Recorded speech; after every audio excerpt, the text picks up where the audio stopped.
काषाय शोभिकमनीय शिखानिवेशम् दण्डत्रयोज्ज्वलकरम् विमलोपवीतम् उद्यद्दिनेश निभमुल्लसत् ऊर्ध्वपुण्ड्रम् रूपं तवस्तु यतिराज दृशोर्ममग्रे शतमखमणिनीला चारुकल्हारहस्ता स्तनभरनमिताङ्गी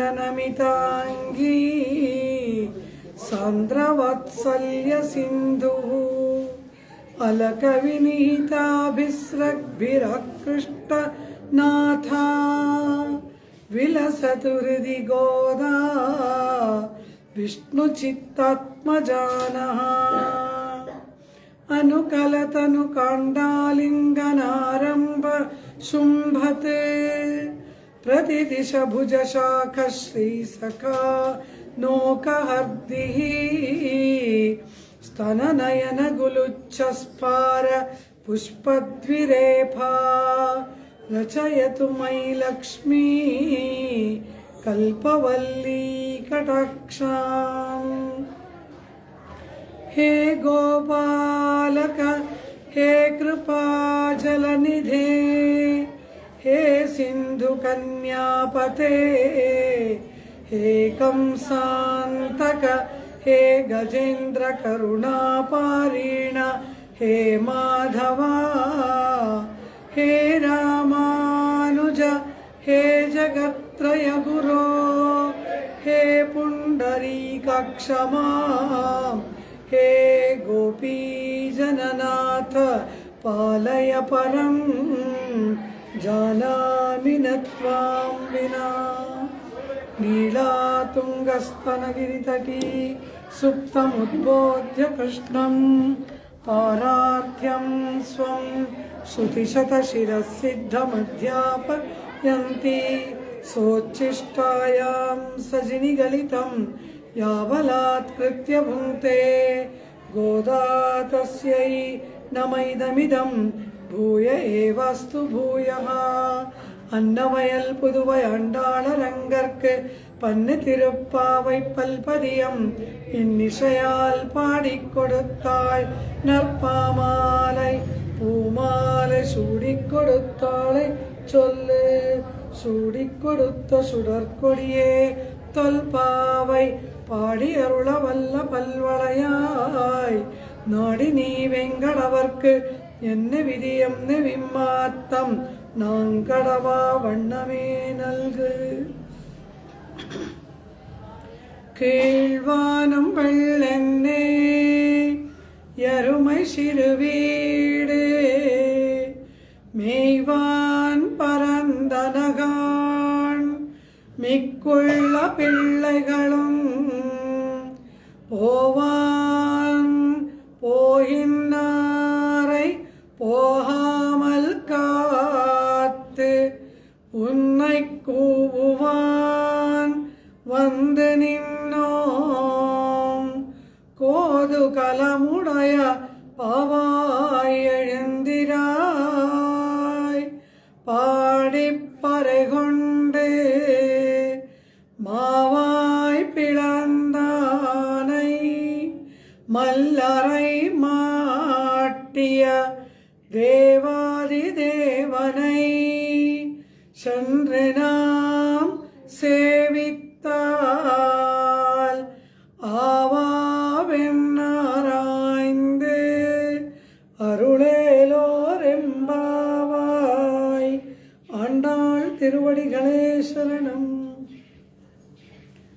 ಅಖಿಲಹೇ ಪ್ರತ್ಯೇಕನಾಗಿ ಸಮಸ್ತ ಕಲ್ಯಾಣೈಕ ತಾನನಾಗಿ ವಿರಾಜಮಾನನಾಗಿರ್ತಕ್ಕಂತಹ ಶ್ರೀಯಪ್ಪತಿಯಾದ ಪರಮಾತ್ಮನನ್ನ ಆಂಡಾಳ್ ಪರಾತ್ಪರನಾಗಿ ಪರಮಪದ ಸಾಮ್ರಾಜ್ಯದಲ್ಲಿ ಸಮಸ್ತ ಸೃಷ್ಟಿ ಸ್ಥಿತಿ ಲಯಗಳಿಗೆ ಕಾರಣಕರ್ತನಾಗಿ ಸರ್ವಾಂತರ್ಯಾಮಿಯಾಗಿ ಇದ್ದುಕೊಂಡು ಯಾರ ಕಣ್ಣಿಗೂ ಕಾಣದಂತೆ ಇರತಕ್ಕಂತಹ ಪರಾತ್ಪರ ಮೂರ್ತಿಯನ್ನ ನಾರಾಯಣನ್ ಎಂಬುದಾಗಿ ನಿರೂಪಣೆ ಮಾಡಿ ಅಂತರ್ಬಹಿಶ್ಚ ತತ್ಸರ್ವಂ ವ್ಯಾಪ್ಯ ನಾರಾಯಣ ಸ್ಥಿತ ಎಂಬತಕ್ಕಂತಹ ನಾರಾಯಣ ಪದದ ಅರ್ಥವನ್ನ ನಾರಗಳಿಗೆ ಅಯನನಾದವನು ಎಂದರೆ ನಾರಾಯಣ ಶಬ್ದಕ್ಕೆ ಎರಡು ವಿಧವಾಗಿ ಅರ್ಥವನ್ನ ಮಾಡಲಾಗಿದೆ.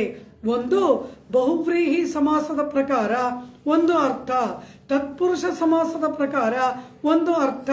ಅದು ಹೇಗಿದೆ ಅಂತ ಕೇಳಿದ್ರೆ, ನಾರಗಳು ಎಂದರೆ ಏನು, ಅಯನ ಎಂದರೇನು, ಇದನ್ನ ಎಲ್ಲ ಆಚಾರ್ಯರುಗಳು ಕೂಡ ರಹಸ್ಯ ಗ್ರಂಥಗಳಲ್ಲಿ ಮತ್ತೆ ವ್ಯಾಖ್ಯಾನಗಳಲ್ಲಿ ಪದೇ ಪದೇ ಇದರ ಒಂದು ವಿವರಣೆಯನ್ನ ಕೊಡ್ತಾರೆ. ಪರಮಾತ್ಮನ ಸ್ವರೂಪದ ಹೊರತಾಗಿ ಇನ್ನು ಏನೇನೇ ಇದೆ ಪ್ರಪಂಚದಲ್ಲಿ, ಅದು ಚಿತ್ತತ್ವವಾಗಿರಲಿ ಅಚಿತ್ತತ್ವವಾಗಿರಲಿ, ಪರಮಾತ್ಮನ ಸ್ವರೂಪ ನಮಗೇಗೆ ಆತ್ಮಸ್ವರೂಪ ಅಂತಿದೆ, ಹಾಗೆ ಪರಮಾತ್ಮನ ಸ್ವರೂಪ, ಪರಮಾತ್ಮನ ಸತ್ತೆ, ಅವನ ಇರುವಿಕೆ ಅಂತ ಒಂದಿದೆಯಲ್ಲ, ಅವನ ಸ್ವರೂಪ, ಆ ಸ್ವರೂಪದ ಹೊರತಾಗಿ, ಪರಮಾತ್ಮನ ಸ್ವರೂಪ ಸ್ವಭಾವಗಳ ಹೊರತಾಗಿ ಇನ್ನು ಏನೇನೇ ಇದೆ ಅದೆಲ್ಲವನ್ನ ನಾರಾಹ ಎಂಬುದಾಗಿ ಕರೆದರು. ರಾ ಅನ್ನೋದಕ್ಕೆ ಅರ್ಥವೇನು? ನಾರಾಯಣ ಶಬ್ದಾರ್ಥವನ್ನು ತಿಳಿದುಕೊಳ್ಳಬೇಕು. ನಮ್ಮ ಈ ದಿವ್ಯ ಕ್ಷೇತ್ರದ ಆರಾಧ್ಯ ದೈವ ಶ್ರೀಯಪ್ಪತಿಯಾದ ಚಲುವನಾರಾಯಣ, ಆ ನಾರಾಯಣ ಎಂಬುದಾಗಿ ಹೇಳ್ತೀವಲ್ಲ, ಆ ನಾರಾಯಣ ನಾರಾಯಣ ಅಂತೀವಿ. ಆ ನಾರಾಯಣ ಶಬ್ದದ ಅರ್ಥವೇನು? ನಾರಾಯಣ ಎಂದರೆ ಯಾರು? ಕೇವಲ 3 ನಾಮಗಳನ್ನು ಧರಿಸಿ, ಒಂದು ಪಂಚೆಯನ್ನು ಉಟ್ಕೊಂಡು ಶಂಕರ ಚಕ್ರ ಧರಿಸಿ ಗರ್ಭಗೃಹದಲ್ಲಿ ನಿಂತ ದೇವರು, ಆ ಮೂರ್ತಿ ಅಷ್ಟೇ ಅರ್ಥವ. ನಾರಾಯಣ ಪದದ ಅರ್ಥವೇನು? ಇನ್ನು ಕೆಲವರು ಏನ್ ಹೇಳ್ತಾರೆ, ಅಯ್ಯಂಗಾರ ದೇವರು ಅಂತಾರೆ. ಅಯ್ಯಂಗಾರ ದೇವರ ನಾರಾಯಣ ಎಂದರೆ ಇಡೀ ಪ್ರಪಂಚಕ್ಕೆ ಯಾವಾತ ಪರಾತ್ಪರನಾಗಿ, ಸರ್ವಜ್ಞನಾಗಿ, ಸರ್ವಶಕ್ತನಾಗಿ, ಒಳಗೂ ಹೊರಗೂ ವ್ಯಾಪಿಸಿ ಸರ್ವನಿಯಂತವಾಗಿ ಯಾವ ಒಂದು ಅತಿ ಪೂರ್ವದಿಂದ ಅತಿ ಅನಾದಿ ಕಾಲದಿಂದ ಸೃಷ್ಟಿ ಸ್ಥಿತಿ ಲಯಗಳಿಗೆ ಕಾರಣಕರ್ತನಾಗಿ ಆದಿ ಅಂತ್ಯಗಳಿಲ್ಲದೆ ಇರತಕ್ಕಂತಹ ಪರಾತ್ಪರವಾದ ಪರಂಜ್ಯೋತಿಸ್ಸಾದ ತತ್ವ ನಾರಾಯಣ ಎಂಬುದು ಎಲ್ಲ ಉಪನಿಷತ್ತುಗಳಲ್ಲಿ ಹೇಳಲ್ಪಟ್ಟ ನಾರಾಯಣ ಶಬ್ದದ ಅರ್ಥ. ಅದರ ವಿವರಣೆಯನ್ನ ನಮಗೆ ಆಚಾರ್ಯರುಗಳು ಕೊಡ್ತಾರೆ. ಸ್ವಲ್ಪ ಸಂಸ್ಕೃತ ಭಾಷೆಯನ್ನ ನಾವು ಪರಿಚಯ ಮಾಡಿಕೊಳ್ಳಬೇಕು. ರಾ ಎಂಬುದಾಗಿ ಒಂದು ಅಕ್ಷರ ಉಂಟು, ಯಾರ ಲಾಭ ಅಂತ ಹೇಳ್ತೀವಿ. ರಾ ಎಂದರೆ ಅರ್ಥವೇನು? ನಶಿಸಿ ಹೋಗುವ ಪದಾರ್ಥಗಳು, ಶಾಶ್ವತವಲ್ಲದ ಪದಾರ್ಥಗಳನ್ನ ರಕಾರದಿಂದ ಹೇಳುತ್ತೆ ನಮ್ಮ ಶಾಸ್ತ್ರಗಳು. ರಿಂಗ್ ಕ್ಷಯತೆ ಎಂಬುದಾಗಿ ಧಾತು, ಅದಕ್ಕೆ ಆ ರಕಾರದಿಂದ ಕ್ಷಯತೆ, ನಶಿಸಿ ಹೋಗತಕ್ಕಂತಹ, ನಾಶವಾಗತಕ್ಕಂತಹದ್ದು ಯಾವ್ಯಾವುದುಂಟು ಅದನ್ನ ರಕಾರದಿಂದ ಹೇಳಲಾಗುತ್ತೆ. ನ ರ ಅಂದ್ರೆ ಕ್ಷಯಿಸದೇ ಇರುವುದು, ಶಾಶ್ವತವಾದದ್ದು ಅಂತ ಅರ್ಥ. ನ ಅಂದ್ರೆ ನೋ, ನಾಟ್ ಎಂಬ ಅರ್ಥದಲ್ಲಿ ನ ಅನ್ನೋ ಪದ ಬಂದಿದೆ. ರ ಅಂದ್ರೆ ಕ್ಷಯಿಸುವ ಪದಾರ್ಥಗಳು, ನಾಶವಾಗುವ ಪದಾರ್ಥಗಳು. ನ ರ ಅಂದ್ರೆ ಏನು? ಕ್ಷಯಿಸದೇ ಇರುವ ಶಾಶ್ವತವಾದ ಪದಾರ್ಥಗಳು. ಆ ಶಾಶ್ವತವಾದ ಪದಗಳು ನರಹ ಎಂಬುದಾಗಿ ಹೇಳಲ್ಪಡುತ್ತೆ. ಅದು ತುಂಬಾ ಇದ್ರೆ ನಾರಾಹ ಎಂಬುದಾಗಿ ಹೇಳಲ್ಪಡುತ್ತೆ, ಬಹುವಚನ.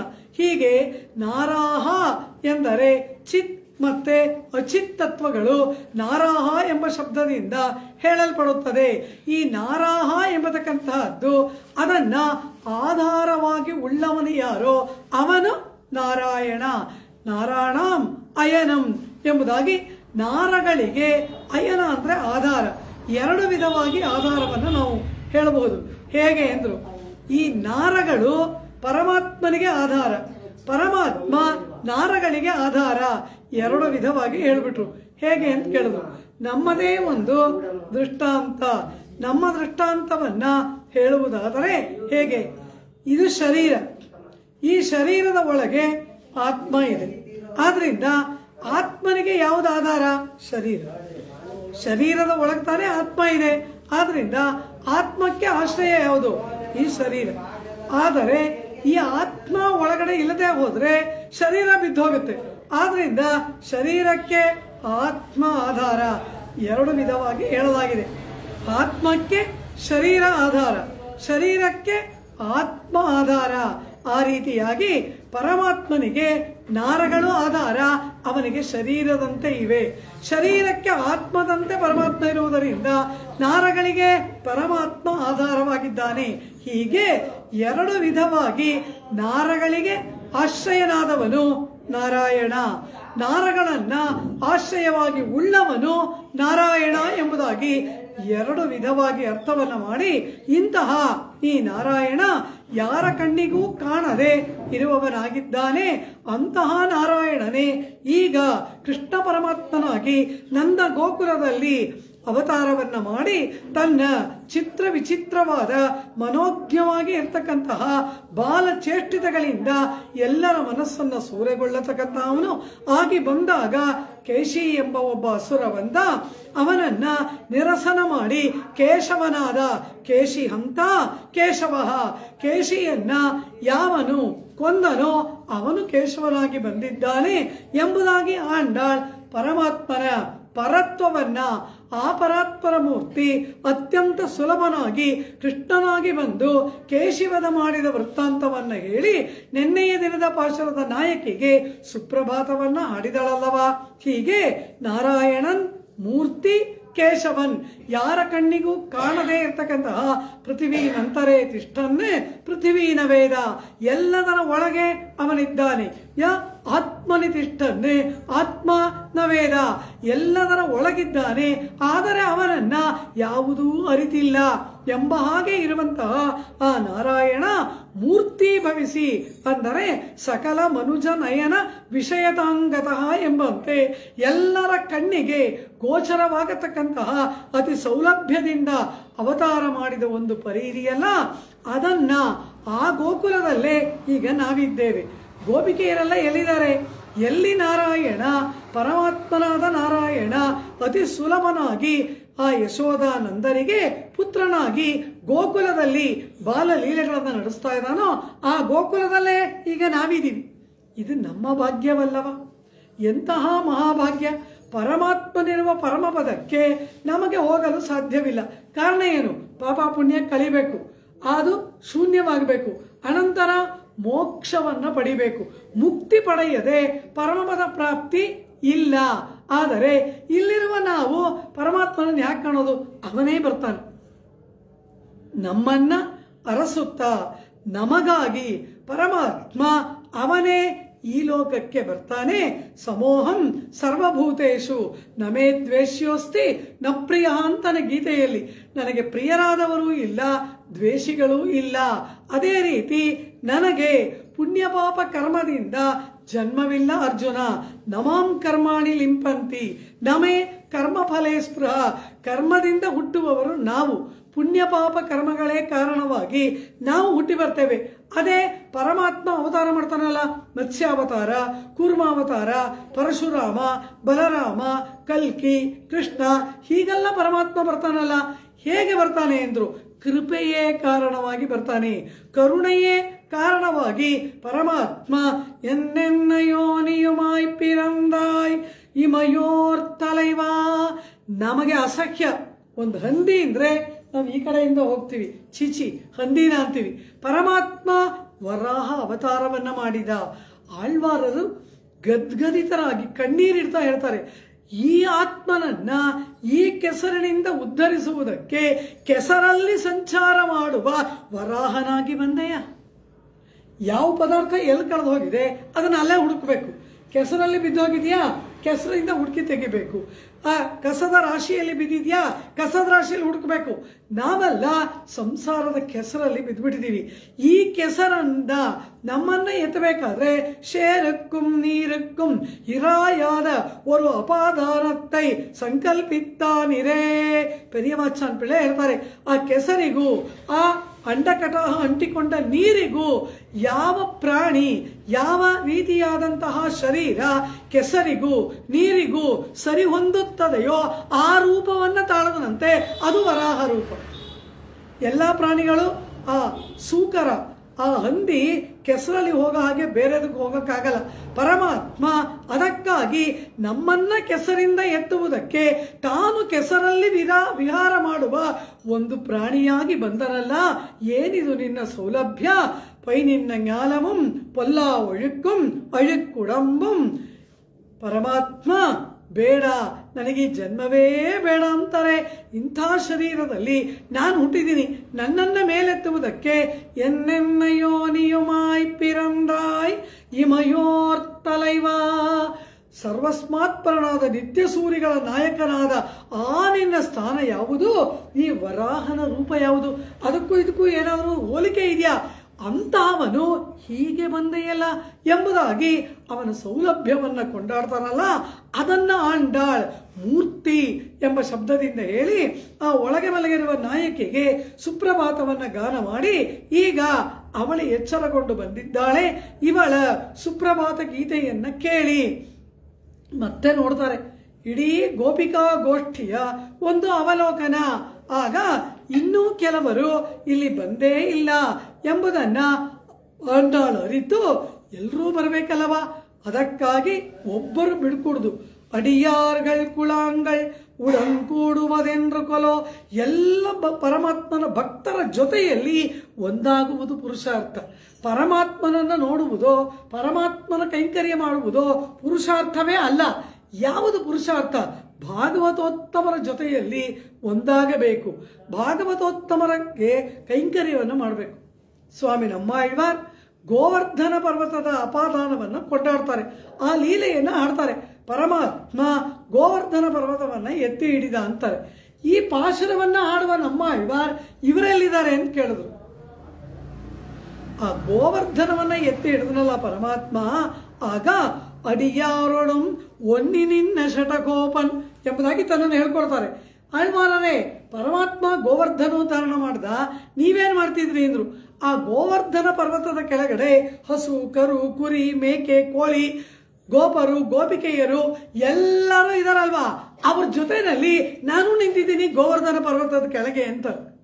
ಆಳ್ವಾರ್ ಇರೋದಲ್ಲಿ ಆಳ್ವಾರ್ ತಿರುನಹರಿ, ತಾಮ್ರಪರ್ಣಿ ತೀರದ ಆಳ್ವಾರ್ ತಿರುನಹರಿಯ ತಿಂತ್ರಿಣಿ ವೃಕ್ಷ ಹುಣಸೆ ಮರದಲ್ಲಿ ಆಳ್ವಾರ್ ಕೂತಿದ್ದಾರೆ. ತಿಂತ್ರಿಣಿ ಮೂಲ ಸಂಶ್ರಿತಂ ಎಂಬುದಾಗಿ ಅವರನ್ನು ಕೊಂಡಾಡ್ತೀವಿ. ಆದರೆ ಆಳ್ವಾರ್ ಏನು ಹೇಳ್ತಾರೆ?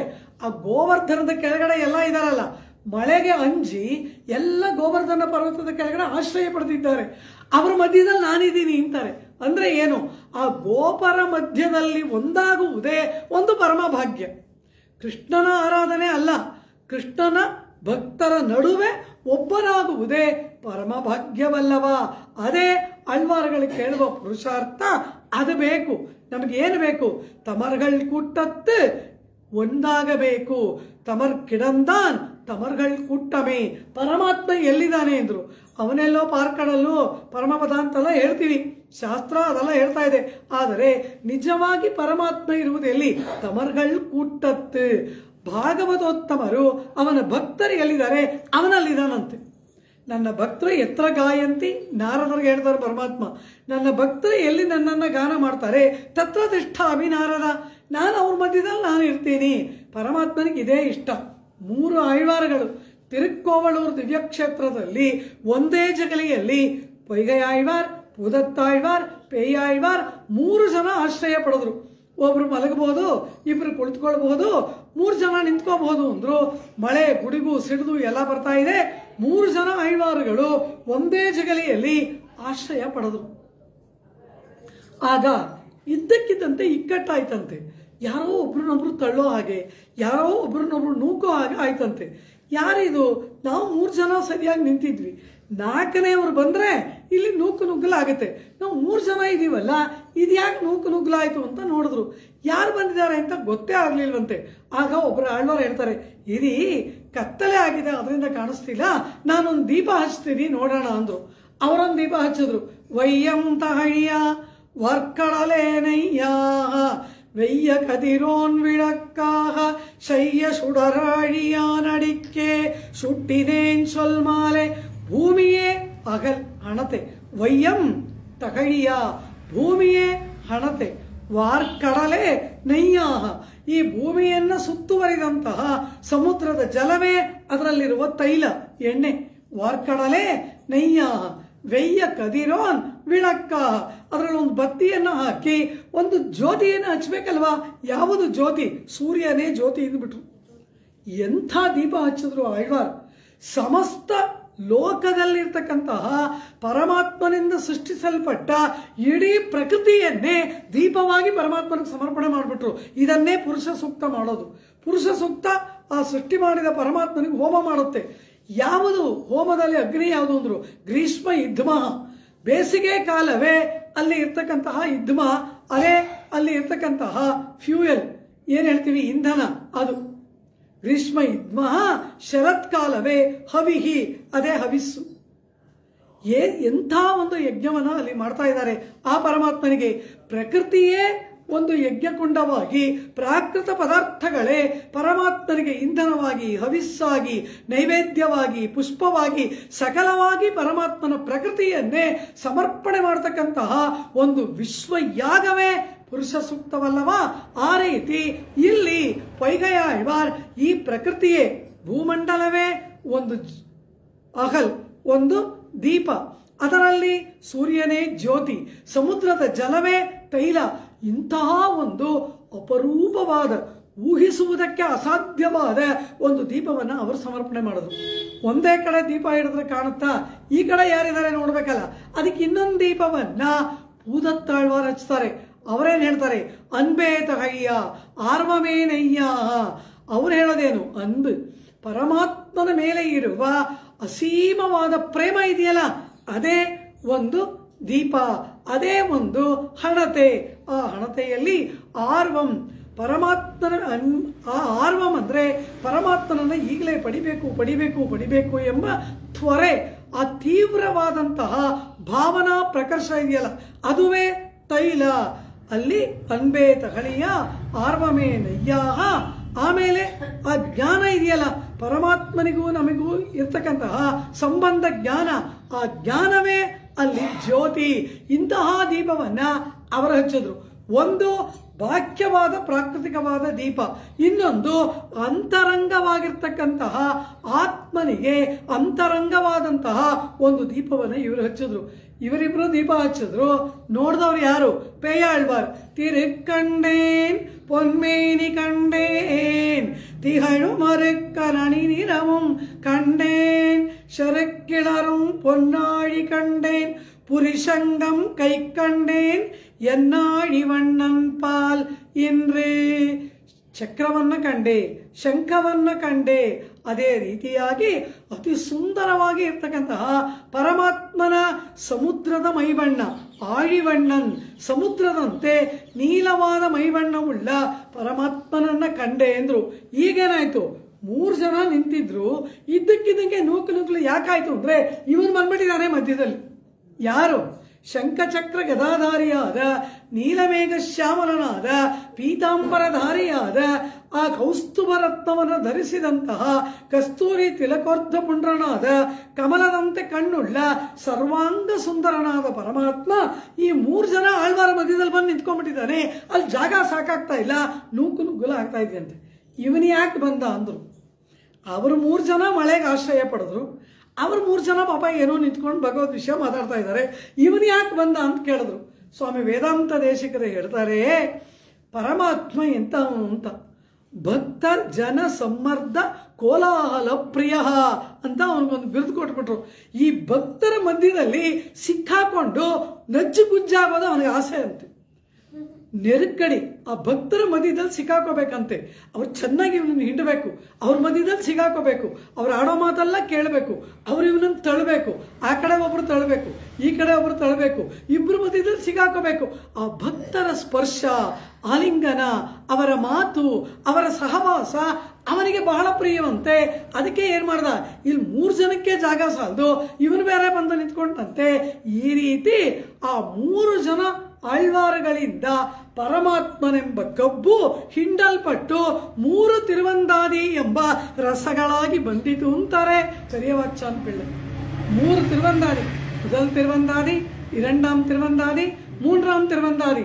3 ಆಳ್ವಾರಗಳು 300 ಪಾಶಗಳನ್ನು ಹಾಡಿದ್ರು. ಒಬ್ಬೊಬ್ರು ಒಂದೊಂದು 100 ಪಾಶ ಹಾಡಿದ್ರು. ಅದು ಏನು ಅಂತ ಕೇಳಿದ್ರು. ಈ ಪರಮಾತ್ಮ ಅನ್ನೋ ಕಬ್ಬು ಈ 3 ಜನದ ಮಧ್ಯದಲ್ಲಿ ಸಿಗಾಕೊಂಡ್ಬಿಡ್ತು. ಅದನ್ನ ಚೆನ್ನಾಗಿ ಹಿಂಡಿದ್ರಂತೆ. 3 ತಿರುವಂದಾದಿ ರಸ ಬಂತಂತೆ. ಎಂಥ ಅದ್ಭುತವಾದ ವ್ಯಾಖ್ಯಾನ ಮಾಡ್ತಾರೆ. ಇದಲ್ಲವಾ ಪರಮಾತ್ಮನ ಸ್ವಭಾವ, ಭಕ್ತರ ಜನರ ಮಧ್ಯದಲ್ಲಿ ಸಿಲುಕಿಕೊಳ್ಳುವುದರಲ್ಲಿ ಆಸೆ ಪಡುವವನು.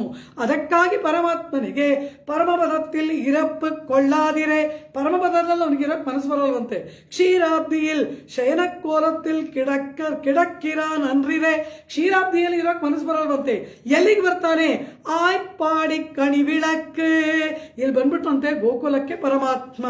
ಹಾಗೆ ಪರಮಾತ್ಮ ಬಂದಾಗ ಆ ಪರಮಾತ್ಮನನ್ನ ಅನುಭವಿಸಬೇಕು, ಸೇರಬೇಕು, ಅವನೊಡನೆ ಸಮಾಗಮ ಏರ್ಪಡಬೇಕು, ಕೃಷ್ಣ ಸಂಶ್ಲೇಷ ಬೇಕು ಎಂಬ ತೀವ್ರವಾದ ಕಾಮನೆಯಿಂದ ಗೋಪಿಕೆಯರು ಯಾವ ವ್ರತವನ್ನ ಕೈಗೊಂಡರೋ ಅಂತಹ ಒಂದು ಗೋಪಿಕಾ ಭಾವವನ್ನ ಅನುಕರಣ ಮಾಡುತ್ತಾ ದೇವಿ ಆಂಡಾಳ್ ಶ್ರೀವಿಲ್ಲಿಪುತ್ತೂರೇ ಗೋಕುಲವಾಗಿ, ವಟಪತ್ರಶಾಹಿ ಮಂದಿರವೇ ನಂದಗೋಪನ ಮಂದಿರವಾಗಿ, ಆಲಿನಿಲಯಾನ್ ಎಂಬ ವಟಪತ್ರ ಕೊಡಬೆರಂಕೋಯಿಲುಡಯಾನ್ ಅವನೇ ಕೃಷ್ಣ ಪರಮಾತ್ಮನಾಗಿ ಅಭಿನಿವೇಶವನ್ನ ಮಾಡುತ್ತಾ ದೇವಿ ಆಂಡಾಳ್ ಒಬ್ಬೊಬ್ಬ ಭಾಗವತೋತ್ತಮರಿಗೂ ಸುಪ್ರಭಾತವನ್ನ ಹಾಡ್ತಾ ಇದ್ದಾಳಲ್ವ. ಈಗಾಗಲೇ ಇಬ್ಬರು ಗೋಪಕಿಯರಿಗೆ ಸುಪ್ರಭಾತ ಆಯಿತು. ಪಿಳ್ಳಾಯ್ ಒಬ್ಳು, ನಾಯಕ ಪೆಣ್ ಪಿಳ್ಳಾಯ್ ಒಬ್ಳು, ಇಬ್ಬರನ್ನ ಸುಪ್ರಭಾತ ಹಾಡಿ ಎಚ್ಚರಿಸಿದ್ರು. ಇನ್ನು ಹೋಗೋಗ್ತಾನೆ ಕೃಷ್ಣ ಸಮಾಗಮಕ್ಕೆ ಅಂದ್ರು. ಹೇಗೆ ಹೋಗೋದು? ಎಲ್ಲರೂ ಬಂದಿಲ್ಲ.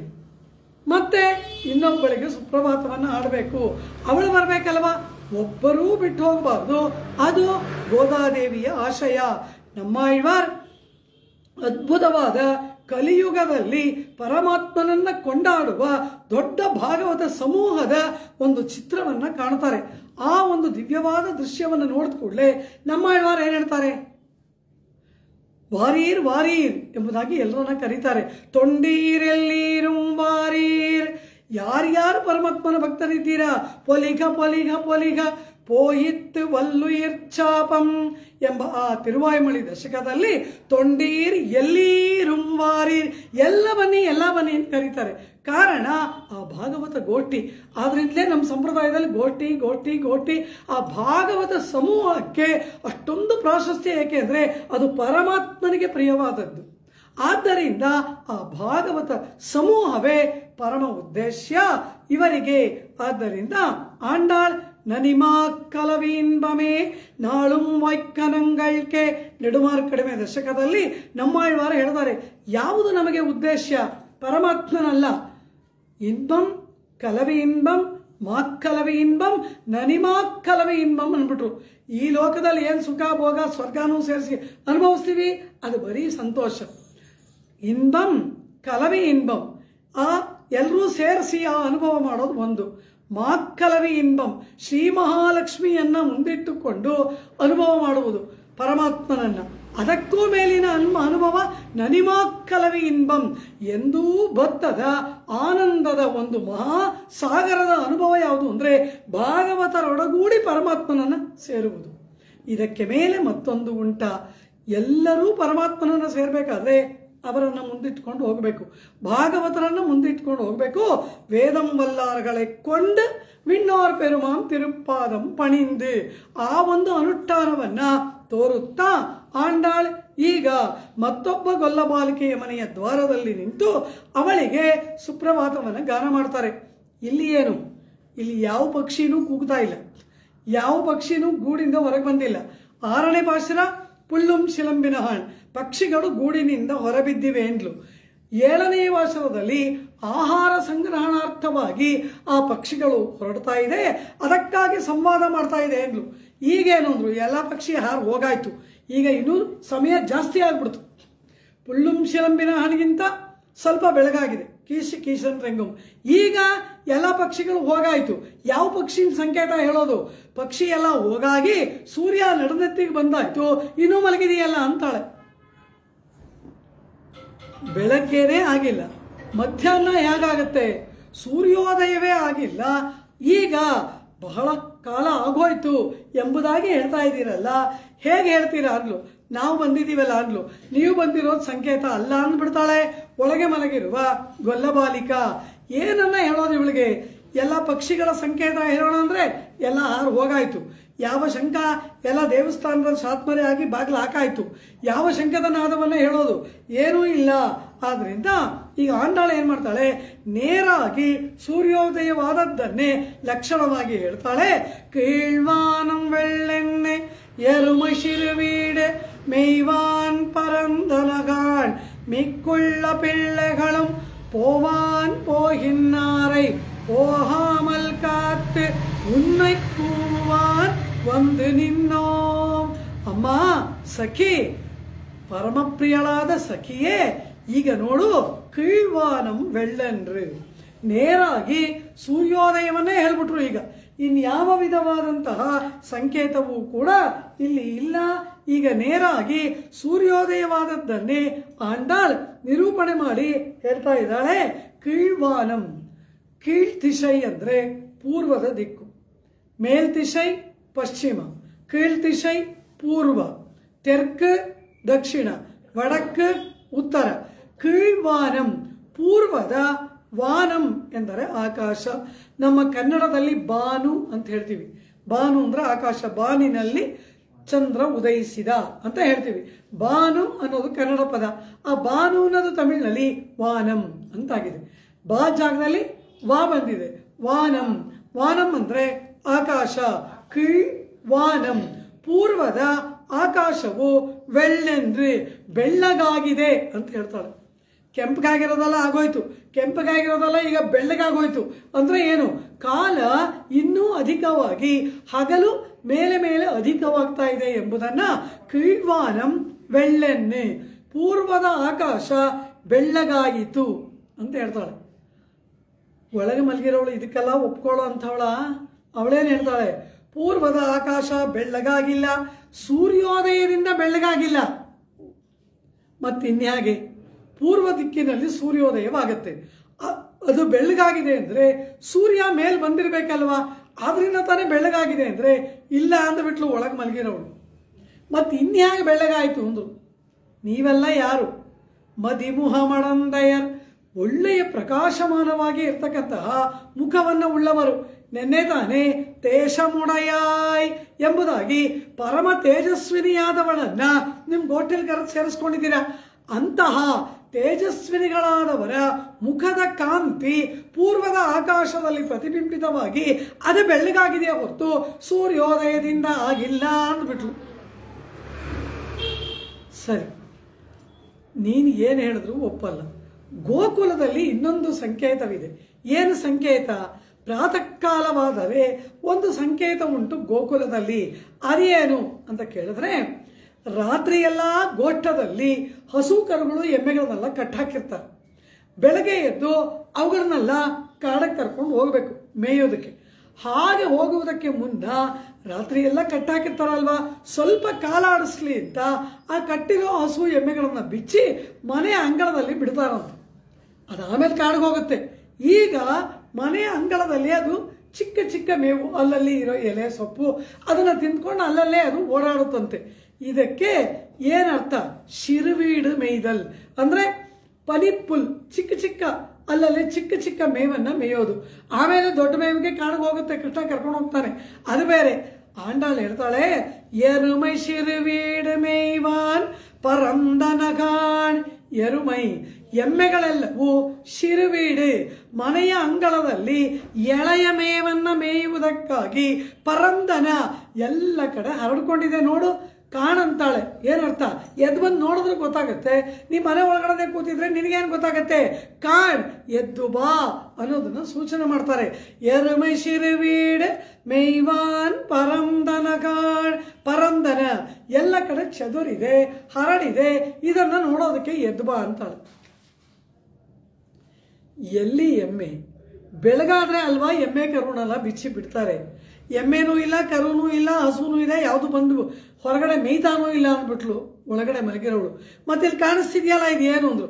ಓ ಅದಾ, ನಿಮ್ಮ ಮುಖಕಾಂತಿ ಪೂರ್ವದ ದಿಕ್ಕಿನಲ್ಲಿ ಪ್ರತಿಫಲಿಸಿದಾಗ ಕತ್ತಲೆ ಕಳೀತಾ ಇದೆ ಗುಂಪು ಗುಂಪಾಗಿ, ಆ ಕಳೆಯುವ ಕತ್ತಲೆ ಎಮ್ಮೆಗಳ ಹಾಕಿ ಕಾಣಿಸ್ತಾ ಇದೆ ಅಂದ್ಬಿಟ್ಲು. ಇದೆಲ್ಲ ಸರಿ ಇದೆಯಾ? ಹೀಗೆಲ್ಲ ಮಾತಾಡೋದು ಉಂಟಾ? ಇದೆಲ್ಲ ಏನು ಅಂದ್ರು. ತಿರುಪ್ಪಾವೈಯಲ್ಲಿ ನಿನ್ನೆಯ ದಿನವೇ ನಾವು ಅನುಭವಿಸಿದ್ವಿ. ರಾತ್ರಿ ಆಗಿದೆ, ಬೆಳಗಾಯಿತಾ ಅಂತ ಕೇಳಿದ್ರೆ ಅರ್ಥ ಏನು ಅಂತ ಅಂದ್ರೆ ಏನರ್ಥ? ಜ್ಞಾನ ದಶೆ, ಜ್ಞಾನದ ಪಕ್ವತೆ ಏರ್ಪಟ್ಟಿದೆಯಾ ಎಂಬುದು ಒಳಗಿರುವವಳ ಅರ್ಥ. ಅಂದರೆ ಏನು? ಪರಮಾತ್ಮನನ್ನು ಪಡೆಯಬೇಕಾದ್ರೆ ಮೋಕ್ಷಕ್ಕೆ ಹೋಗ್ಬಿಟ್ರೆ ಮತ್ತೆ ಈ ಲೋಕಕ್ಕೆ ಬರೋಲ್ಲ. ನಚ ಪುನರಾವರ್ತತೆ ನಚ ಪುನರಾವರ್ತತೆ ಎತ್ತಿ ವೈತ್ ಏಣಿ ವಾಂಗಿ ಅಂತಾರೆ ಪೆರಿಯಾಳ್ವಾರ್. ಪರಮಪದಕ್ಕೆ ಹೋಗೋಕೆ ಮಾತ್ರ ಏಣಿ, ಇಳಿಯೋದಕ್ಕೆ ಏಣಿ ಇಲ್ಲ. ಕಾರಣ ಅಲ್ಲಿ ಹೋದವ್ರು ತಿರ್ಗಾ ಬರಲ್ಲ. ಸ್ವರ್ಗಕ್ಕೆ ಹೋದವ್ರು ತಿರ್ಗಾ ಬರ್ತಾರೆ. ಚತುರ್ಮುಖ ಬ್ರಹ್ಮನ ಲೋಕಕ್ಕೆ ಹೋದ್ರು ತಿರುಗಿ ಬರ್ತಾರೆ. ಆ ಬ್ರಹ್ಮ ಭುವನಾಲ್ಲೋಕಾಹ ಪುನರಾವರ್ತಿನೋರ್ಜುನ ಮಾಮುಪೇತ್ಯತು ಕೌಂತೆಯ ಪುನರ್ಜನ್ಮ ನ ವಿದ್ಯತೆ. ಚತುರ್ಮುಖ ಬ್ರಹ್ಮನ ಲೋಕಕ್ಕೆ ಹೋದ್ರು ಇಲ್ಲಿ ತಿರ್ಗಾ ಬರ್ತಾರೆ. ಆದರೆ ಮಾಮುಪೇತ್ಯತು ಕೌಂತೆಯ, ಯಾರು ನನ್ನನ್ನು ಆಶ್ರಯಣ ಮಾಡ್ತಾರೆ, ಯಾರು ನನ್ನಲ್ಲಿ ಶರಣಾಗತಿ ಮಾಡ್ತಾರೆ, ಯಾರು ನನ್ನನ್ನೇ ಸಾಧನವಾಗಿ ವರ್ಣ ಮಾಡ್ತಾರೆ, ಯಾರು ನನ್ನನ್ನೇ ಫಲವಾಗಿ ಪುರುಷಾರ್ಥವಾಗಿ ಭಾವಿಸ್ತಾರೆ, ಅವರಿಗೆ ಮತ್ತೆ ಪುನರ್ಜನ್ಮ ಇಲ್ಲ ಅರ್ಜುನ.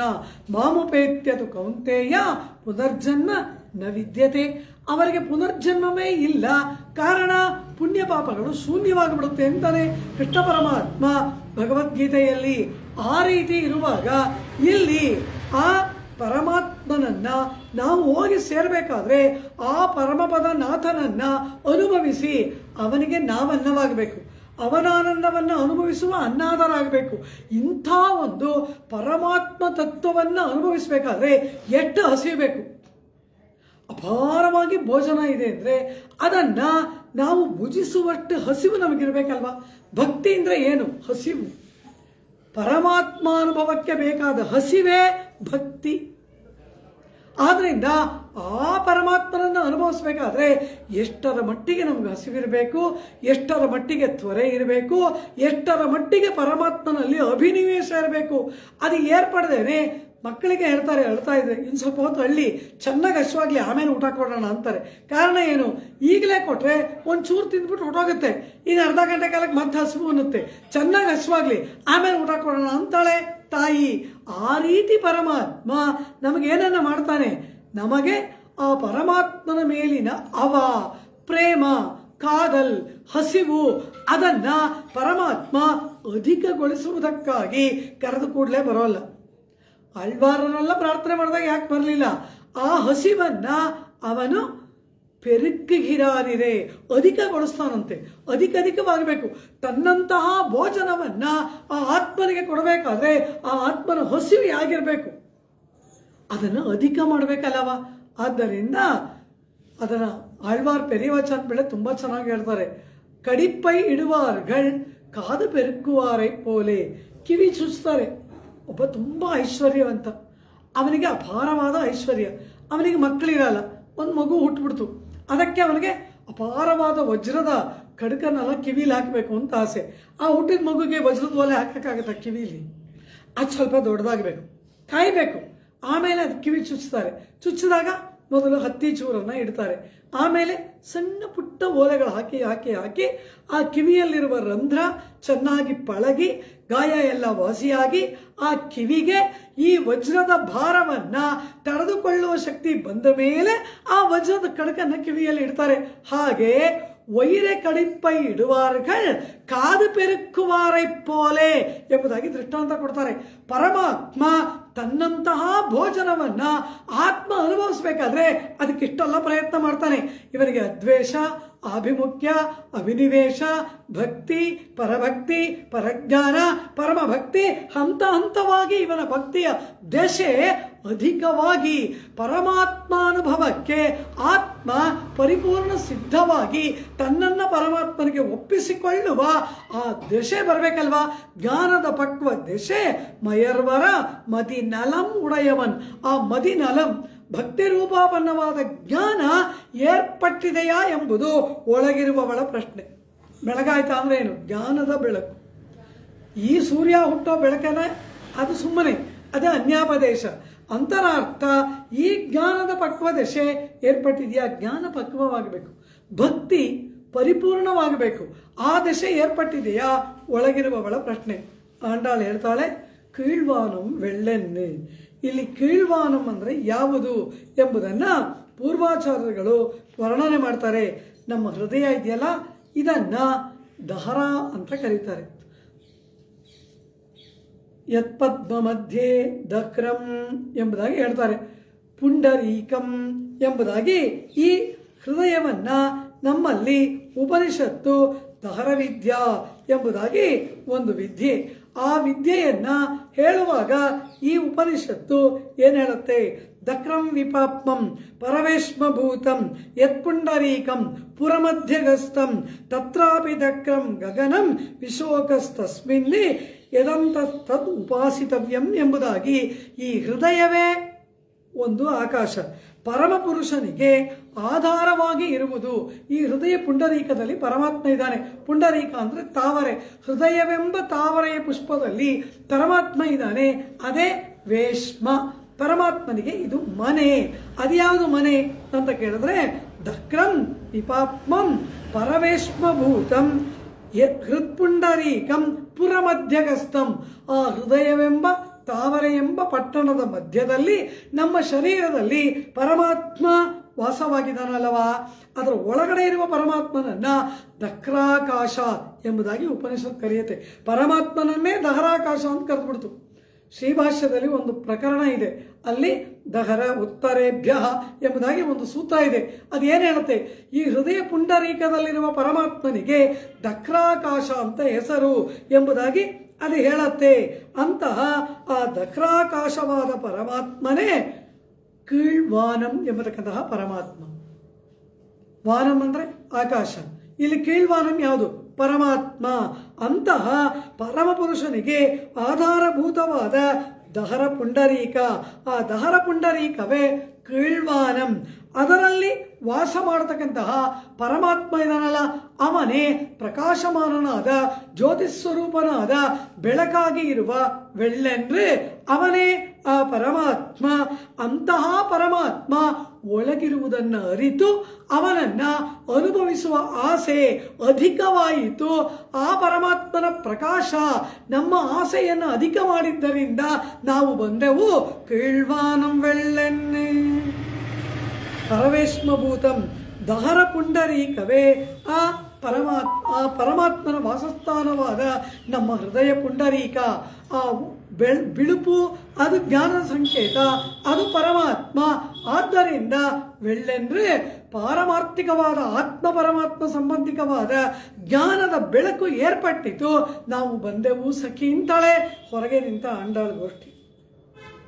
ಅವಳು ಕೇಳ್ತಾಳೆ, ನಿಮಗೆ ಆತ್ರ ಪರಮಾತ್ಮನನ್ನ ಪಡೆದು ಬಿಡಬೇಕು ಅನ್ನೋ ಆತ್ರ, ಆ ಜ್ಞಾನ ಪಕ್ವ ಆಗಿದೆಯೋ ಇಲ್ವೋ? ಎಷ್ಟೋ ಸಾರಿ ತುಂಬ ಹಸಿವಾಗ್ಬಿಡುತ್ತೆ. ಹಸಿವಾಗ್ಬಿಟ್ರೆ ಅದು ಅರ್ಧ ಬೆಂದಿದ್ರು ಪರವಾಗಿಲ್ಲ, ತೆಗೆದು ತಿನ್ಬಿಡೋಣ ಅನ್ಸುತ್ತೆ. ಹಸಿವು ತಡೆಯೋಕ್ಕಾಗಲ್ಲ. ಕ್ಷುಧಾತುರಾಣ ನ ಪಕ್ವ ನ ರುಚಿ. ಹಸಿವು ಅಧಿಕವಾಗ್ಬಿಟ್ರೆ ಅದು ರುಚಿಯಾಗಿದೆಯೋ ಬೆಂದಿದೆಯೋ ಅದನ್ನು ತಗೊಂಡು ತಿನ್ಬಿಡ್ಬೇಕು ಅನ್ಸುತ್ತೆ. ಆ ರೀತಿ ಕೃಷ್ಣನನ್ನ ಪಡೆಯುವ ಆತುರ ತ್ವರೆ ನಿಮ್ಗಿರೋದ್ರಿಂದ ಜ್ಞಾನ ಪಕ್ವ ಆಯ್ತೋ ಆಗಿಲ್ವೋ, ಆಯ್ತು ಅನ್ನೋ ಭಾವನೆ ನಿಮಗೆ ಬಂದ್ಬಿಟ್ಟಿದೆ. ಆದ್ರಿಂದ ಕಾತುರ ತ್ವರೆಯಿಂದ ನೀವು ಬಂದಿದ್ದೀರಾ. ಜ್ಞಾನಕ್ಕೆ ದೋಷಗಳು ಉಂಟಂತೆ. ನನಗೆ ಜ್ಞಾನ ಇದೆ ಅಂತ ಹೇಳ್ತೀವಿ, ಆ ಜ್ಞಾನಕ್ಕೆ ಕೆಲವು ದೋಷಗಳು ಉಂಟು. ಸಮ್ ಲ್ಯಾಕ್ಯೂನಾ ಅಥವಾ ಸಮ್ ಡಿಫೆಕ್ಟ್ಸ್. ಆ ಜ್ಞಾನದಲ್ಲಿ ಕೆಲವು ಕೊರತೆಗಳು, ಕೆಲವು ದೋಷ ಇದೆಯಂತೆ. ಏನು ಅಂದ್ರು? ಒಂದು ಅಜ್ಞಾನ ಅಂದ್ರೆ ಏನು? ಜ್ಞಾನವೇ ಇಲ್ಲದೆ ಇರೋದು. ಇಲ್ಲೊಂದು ಪದಾರ್ಥ ಇದೆ, ಇದೇನು ಅಂತ ಕೇಳಿದ್ರೆ ನಮಗಿದು ಗೊತ್ತೇ ಇಲ್ಲ, ಅದು ಅಜ್ಞಾನ. ಪದಾರ್ಥದ ಬಗ್ಗೆ ಅರಿವಿಲ್ಲದೆ ಇರುವಿಕೆ ಅಜ್ಞಾನ. ಪದಾರ್ಥ ಗೊತ್ತಾಗ್ತಾ ಇದೆ, ಇದು ಏನು ಅಂತ ಕಣ್ಣಿಗೆ ಕಾಣಿಸ್ತಾ ಇದೆ, ಆದರೆ ಇದು ಕಪ್ಪಗಿದೆ. ನಾನೇನು ಹೇಳ್ತೀನಿ? ಇದು ಬೆಳ್ಳಗಿದೆ ಅಂತೀನಿ. ಪದಾರ್ಥ ಗೊತ್ತಾಗ್ತಾ ಇದೆ, ಆದರೆ ಪದಾರ್ಥದ ಗುಣವನ್ನ ತಪ್ಪಾಗಿ ಹೇಳ್ತಾ ಇದ್ದೀನಿ. ಇದು ಅನ್ಯಥಾ ಜ್ಞಾನ. ಪದಾರ್ಥ ಗೊತ್ತಾಗಿ ಅದರ ಗುಣವನ್ನ ತಪ್ಪಾಗಿ ಹೇಳುವುದು ಅನ್ಯಥಾ ಜ್ಞಾನ. ಈ ಪದಾರ್ಥ ಕಾಣಿಸ್ತಾ ಇದೆ, ಇದು ಏನು ಅಂದ್ರೆ ಇದು ಹೂವಿನ ಮಾಲೆ ಅಂತೀನಿ, ಪದಾರ್ಥವನ್ನೇ ತಪ್ಪಾಗಿ ಹೇಳ್ತೀನಿ. ಪದಾರ್ಥದ ಬಗ್ಗೆ ಅರಿವೇ ಇಲ್ಲದಿರುವುದು ಅಜ್ಞಾನ. ಪದಾರ್ಥದ ಸ್ವಭಾವ ಗುಣವನ್ನ ತಪ್ಪಾಗಿ ಹೇಳುವುದು ಅನ್ಯಥಾ ಜ್ಞಾನ. ಪದಾರ್ಥವನ್ನೇ ತಪ್ಪಾಗಿ ಹೇಳೋದು ವಿಪರೀತ ಜ್ಞಾನ ಎಂಬುದಾಗಿ ಮೂರು ಹೇಳಿದ್ರು. ಅಜ್ಞಾನ, ಅನ್ಯಥಾ ಜ್ಞಾನ, ವಿಪರೀತ ಜ್ಞಾನ. ಆಳ್ವಾರ್ ಹೇಳ್ತಾರೆ ತುಯಕ್, ಮಯಕ್, ವಿಯಕ್ ಮೂರು ಹೇಳ್ಬಿಟ್ರು. ಆಳ್ವಾರರ ಪಾಶುರದಲ್ಲಿ ಇದನ್ನು ಆಳ್ವಾರ್ ತೋರಿಸಿಕೊಡ್ತಾರೆ. ಅಜ್ಞಾನ, ಅನ್ಯಥಾ ಜ್ಞಾನ, ವಿಪರೀತ ಜ್ಞಾನ. ಶರೀರ ಆತ್ಮ ಶರೀರ ಅಲ್ಲ, ಆದರೆ ಶರೀರವನ್ನೇ ಆತ್ಮ ಅಂತ ಭಾವಿಸ್ತೀವಿ. ಇದು ವಿಪರೀತ ಜ್ಞಾನ. ಪದಾರ್ಥನೇ ಬೇರೆ, ಆತ್ಮ ಅನ್ನೋ ಪದಾರ್ಥವೇ ಬೇರೆ, ಶರೀರ ಅನ್ನೋ ಪದಾರ್ಥವೇ ಬೇರೆ. ಆದರೆ ಶರೀರವನ್ನ ಆತ್ಮ ಅಂತ ತಿಳ್ಕೊಂಡ್ರೆ ಅದು ವಿಪರೀತ ಜ್ಞಾನ. ಸರಿ, ಶರೀರ ಬೇರೆ ಆತ್ಮ ಬೇರೆ ಅಂತ ಗೊತ್ತಾಗುತ್ತೆ. ಆದರೆ ಆತ್ಮ ಯಾರು? ಪರಮಾತ್ಮನಿಗೆ ದಾಸಭೂತನಾದವನು. ಶೇಷೋಹಿ ಪರಮಾತ್ಮನಃ ಜ್ಞಾನಾನಂದಮಯಸ್ತು ಆತ್ಮ ಶೇಷೋಹಿ ಪರಮಾತ್ಮನಃ.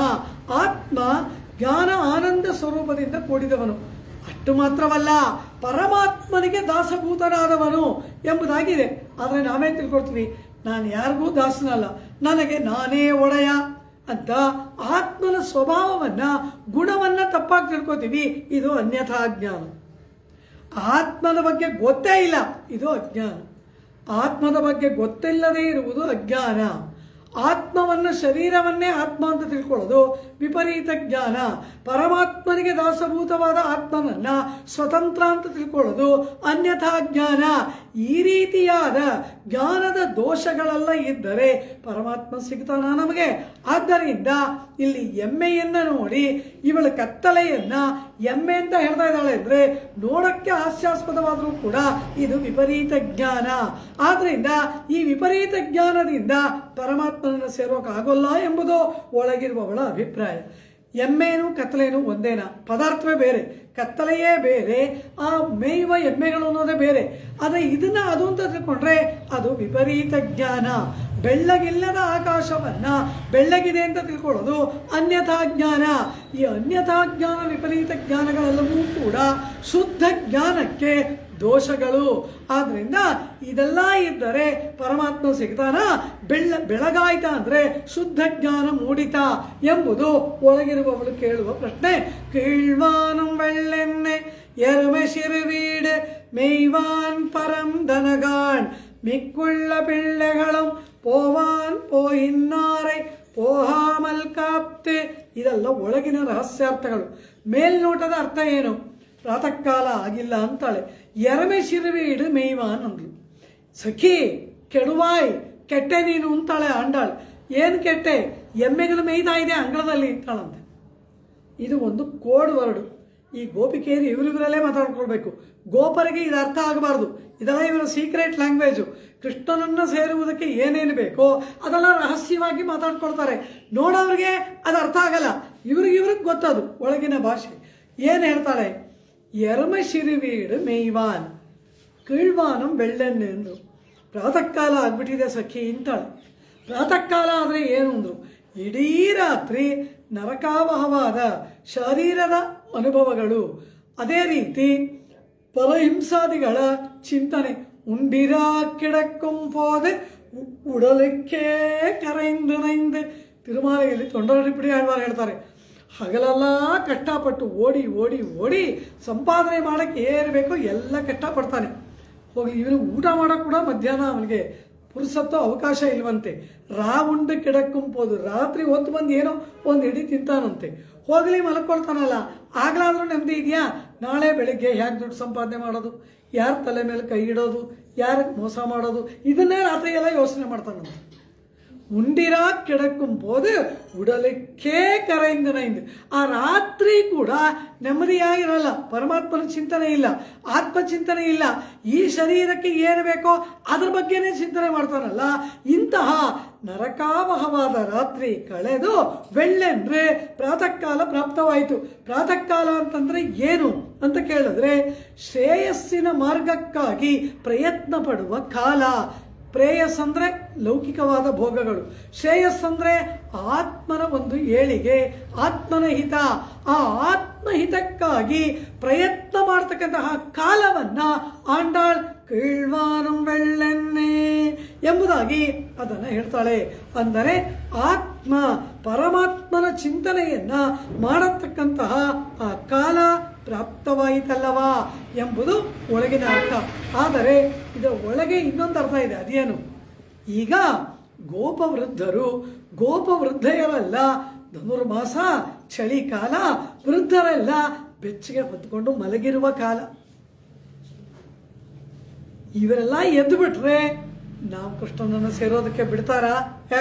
ಹೋಗಲಿ, ಏನದು ಕೃಷ್ಣ ಕೃಷ್ಣ ಅಂತ ಅವನಿಂದ ಅರಿಯೋದು ಎಂಬುದಾಗಿ ನಮ್ಮನ್ನ ಕಣ್ಣನ್ನೋಡ ಶೇರ ಒಟ್ಟಾರ್ಗಳಿರೆ ಪರಮಾತ್ಮ ಅನ್ನೈ ಕಾಣ ಕೊಡಾಳ್ 10 ಭಾಷೆ ಆಡ್ತಾರೆ ನಮ್ಮ ಇವಾರ.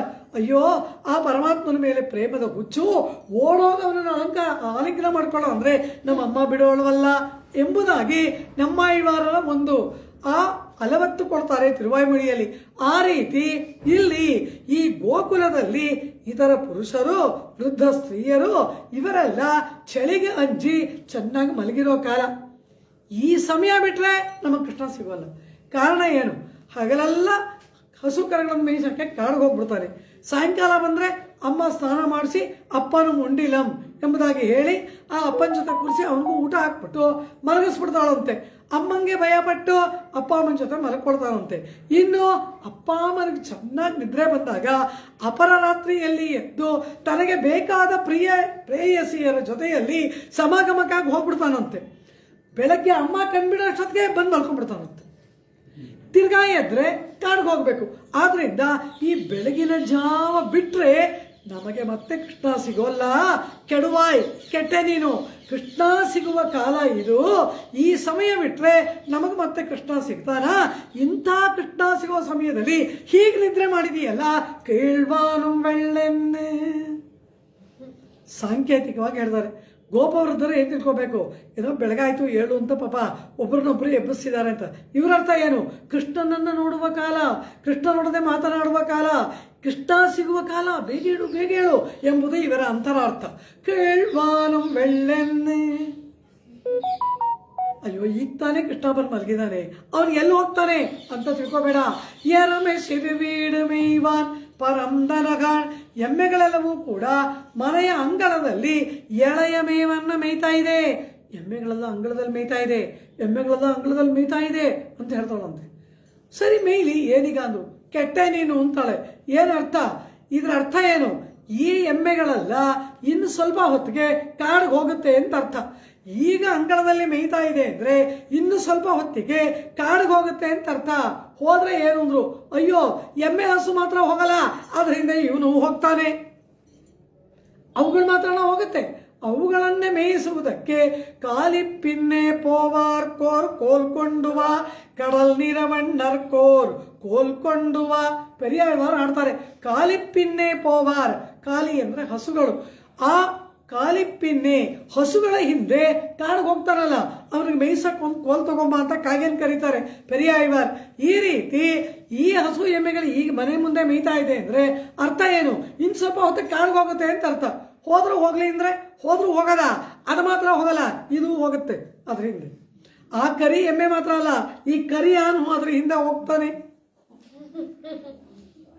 ನಾವೇನ್ ಮಾಡೋದಾಗ? ಇದು ಸಂಕೇತ. ಕೃಷ್ಣನನ್ನ ಕಾಣುವ ಕಾಲವನ್ನ ನಾವು ಕಳ್ಕೊಂಡ್ಬಿಟ್ರೆ ಇಡೀ ಹಗಲು ಕೃಷ್ಣ ಸಾಯಂಕಾಲ ಬರುವ ತನಕ ಕೃಷ್ಣ ವಿರಹದಲ್ಲಿ ಪ್ರಾಣವೇ ಹೋಗ್ಬಿಡುತ್ತಲ್ವಾ. ಆ ರೀತಿ ಪ್ರಾಣ ಹೋಗುವ ದೆಸೆ ಬರುವುದಕ್ಕೆ ಮುನ್ನ ಕೃಷ್ಣನನ್ನ ಕಾಣುವ ಕಾಲ, ಸಮಾಗಮ ಮಾಡುವ ಕಾಲ ಈ ಪ್ರಾತಃ ಕಾಲ. ಆದ್ದರಿಂದ ಆ ಸಮಯವನ್ನ ಬಿಟ್ರೆ ಮತ್ತೆ ನಮಗೆ ಕೃಷ್ಣ ಸಿಗ್ತಾನ? ಕೆಡುವಾಯ್, எழுந்திராய், ಏಳು ಬೇಗ ಅಂತಾಳಂತೆ ಆಂಡಾಳ್. ಕೇಳ್ವಾನಂ ಬೆಳ್ಳೆನ್ನೆ ಎರುಮೈ ಶಿರುವೀಡು ಎಂಬುದಾಗಿ ಆಂಡಾಳ್ ಅವಳಿಗೆ ಆ ಕೃಷ್ಣ ಹೊರಟು ಹೋಗತಕ್ಕಂತಹ ಕಾಲವನ್ನ ಇವರುಗಳು ಸೂಚನೆ ಮಾಡುವಂತೆ ಆ ಗೊಲ್ಲ ಬಾಲಿಕೆಗೆ ಸೂಚನೆಯನ್ನು ಕೊಡ್ತಾ ಇದ್ದಾರೆ. ಏಳು ಏಳು ಏಳು ಎಂಬುದಾಗಿ. ಅಂದರೆ ಜ್ಞಾನಾಭಿಲಾಷೆಯ ತ್ವರೆ ಜ್ಞಾನ ಪ್ರಾಪ್ತಿಯೇ ಆಯಿತು ಎಂಬತಕ್ಕಂತಹ ಅನ್ಯಥಾ ಜ್ಞಾನ, ವಿಪರೀತ ಜ್ಞಾನಗಳು ಕಳೆದಿದೆಯಾ ಅಂತ ಅವಳು ಕೇಳೋದು, ಇವರು ಏರ್ಪಟ್ಟಿದೆ ಅಂತ ಹೇಳೋದು, ಇದು ಪಾರಮಾರ್ಥಿಕವಾದ ಒಂದು ಆಧ್ಯಾತ್ಮಿಕವಾದ ಅರ್ಥ.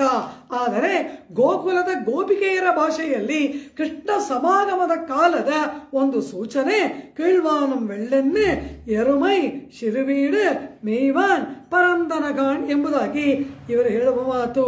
ನನ್ಮಣಿ ಮೇಖಲೆ ನಂಗೆ ಮಾರುಡು ನಾಡೊರಂ பொன்மணி மேனி பொழுதியாடித்திரியாமே கண்மணி நின்னதிர் காணதிரிட கண்ணின் பின் ಎನ್ಮಣಿ ವಣ್ಣனை ಪೋಕ್ಕಿನೇನ್ ಎಲ್ಲೇ ಪಾವಮೇ ಎಂಬುದಾಗಿ ಯಶೋದೇನೆ ಗೋಳಾಡ್ತಾಳೆ.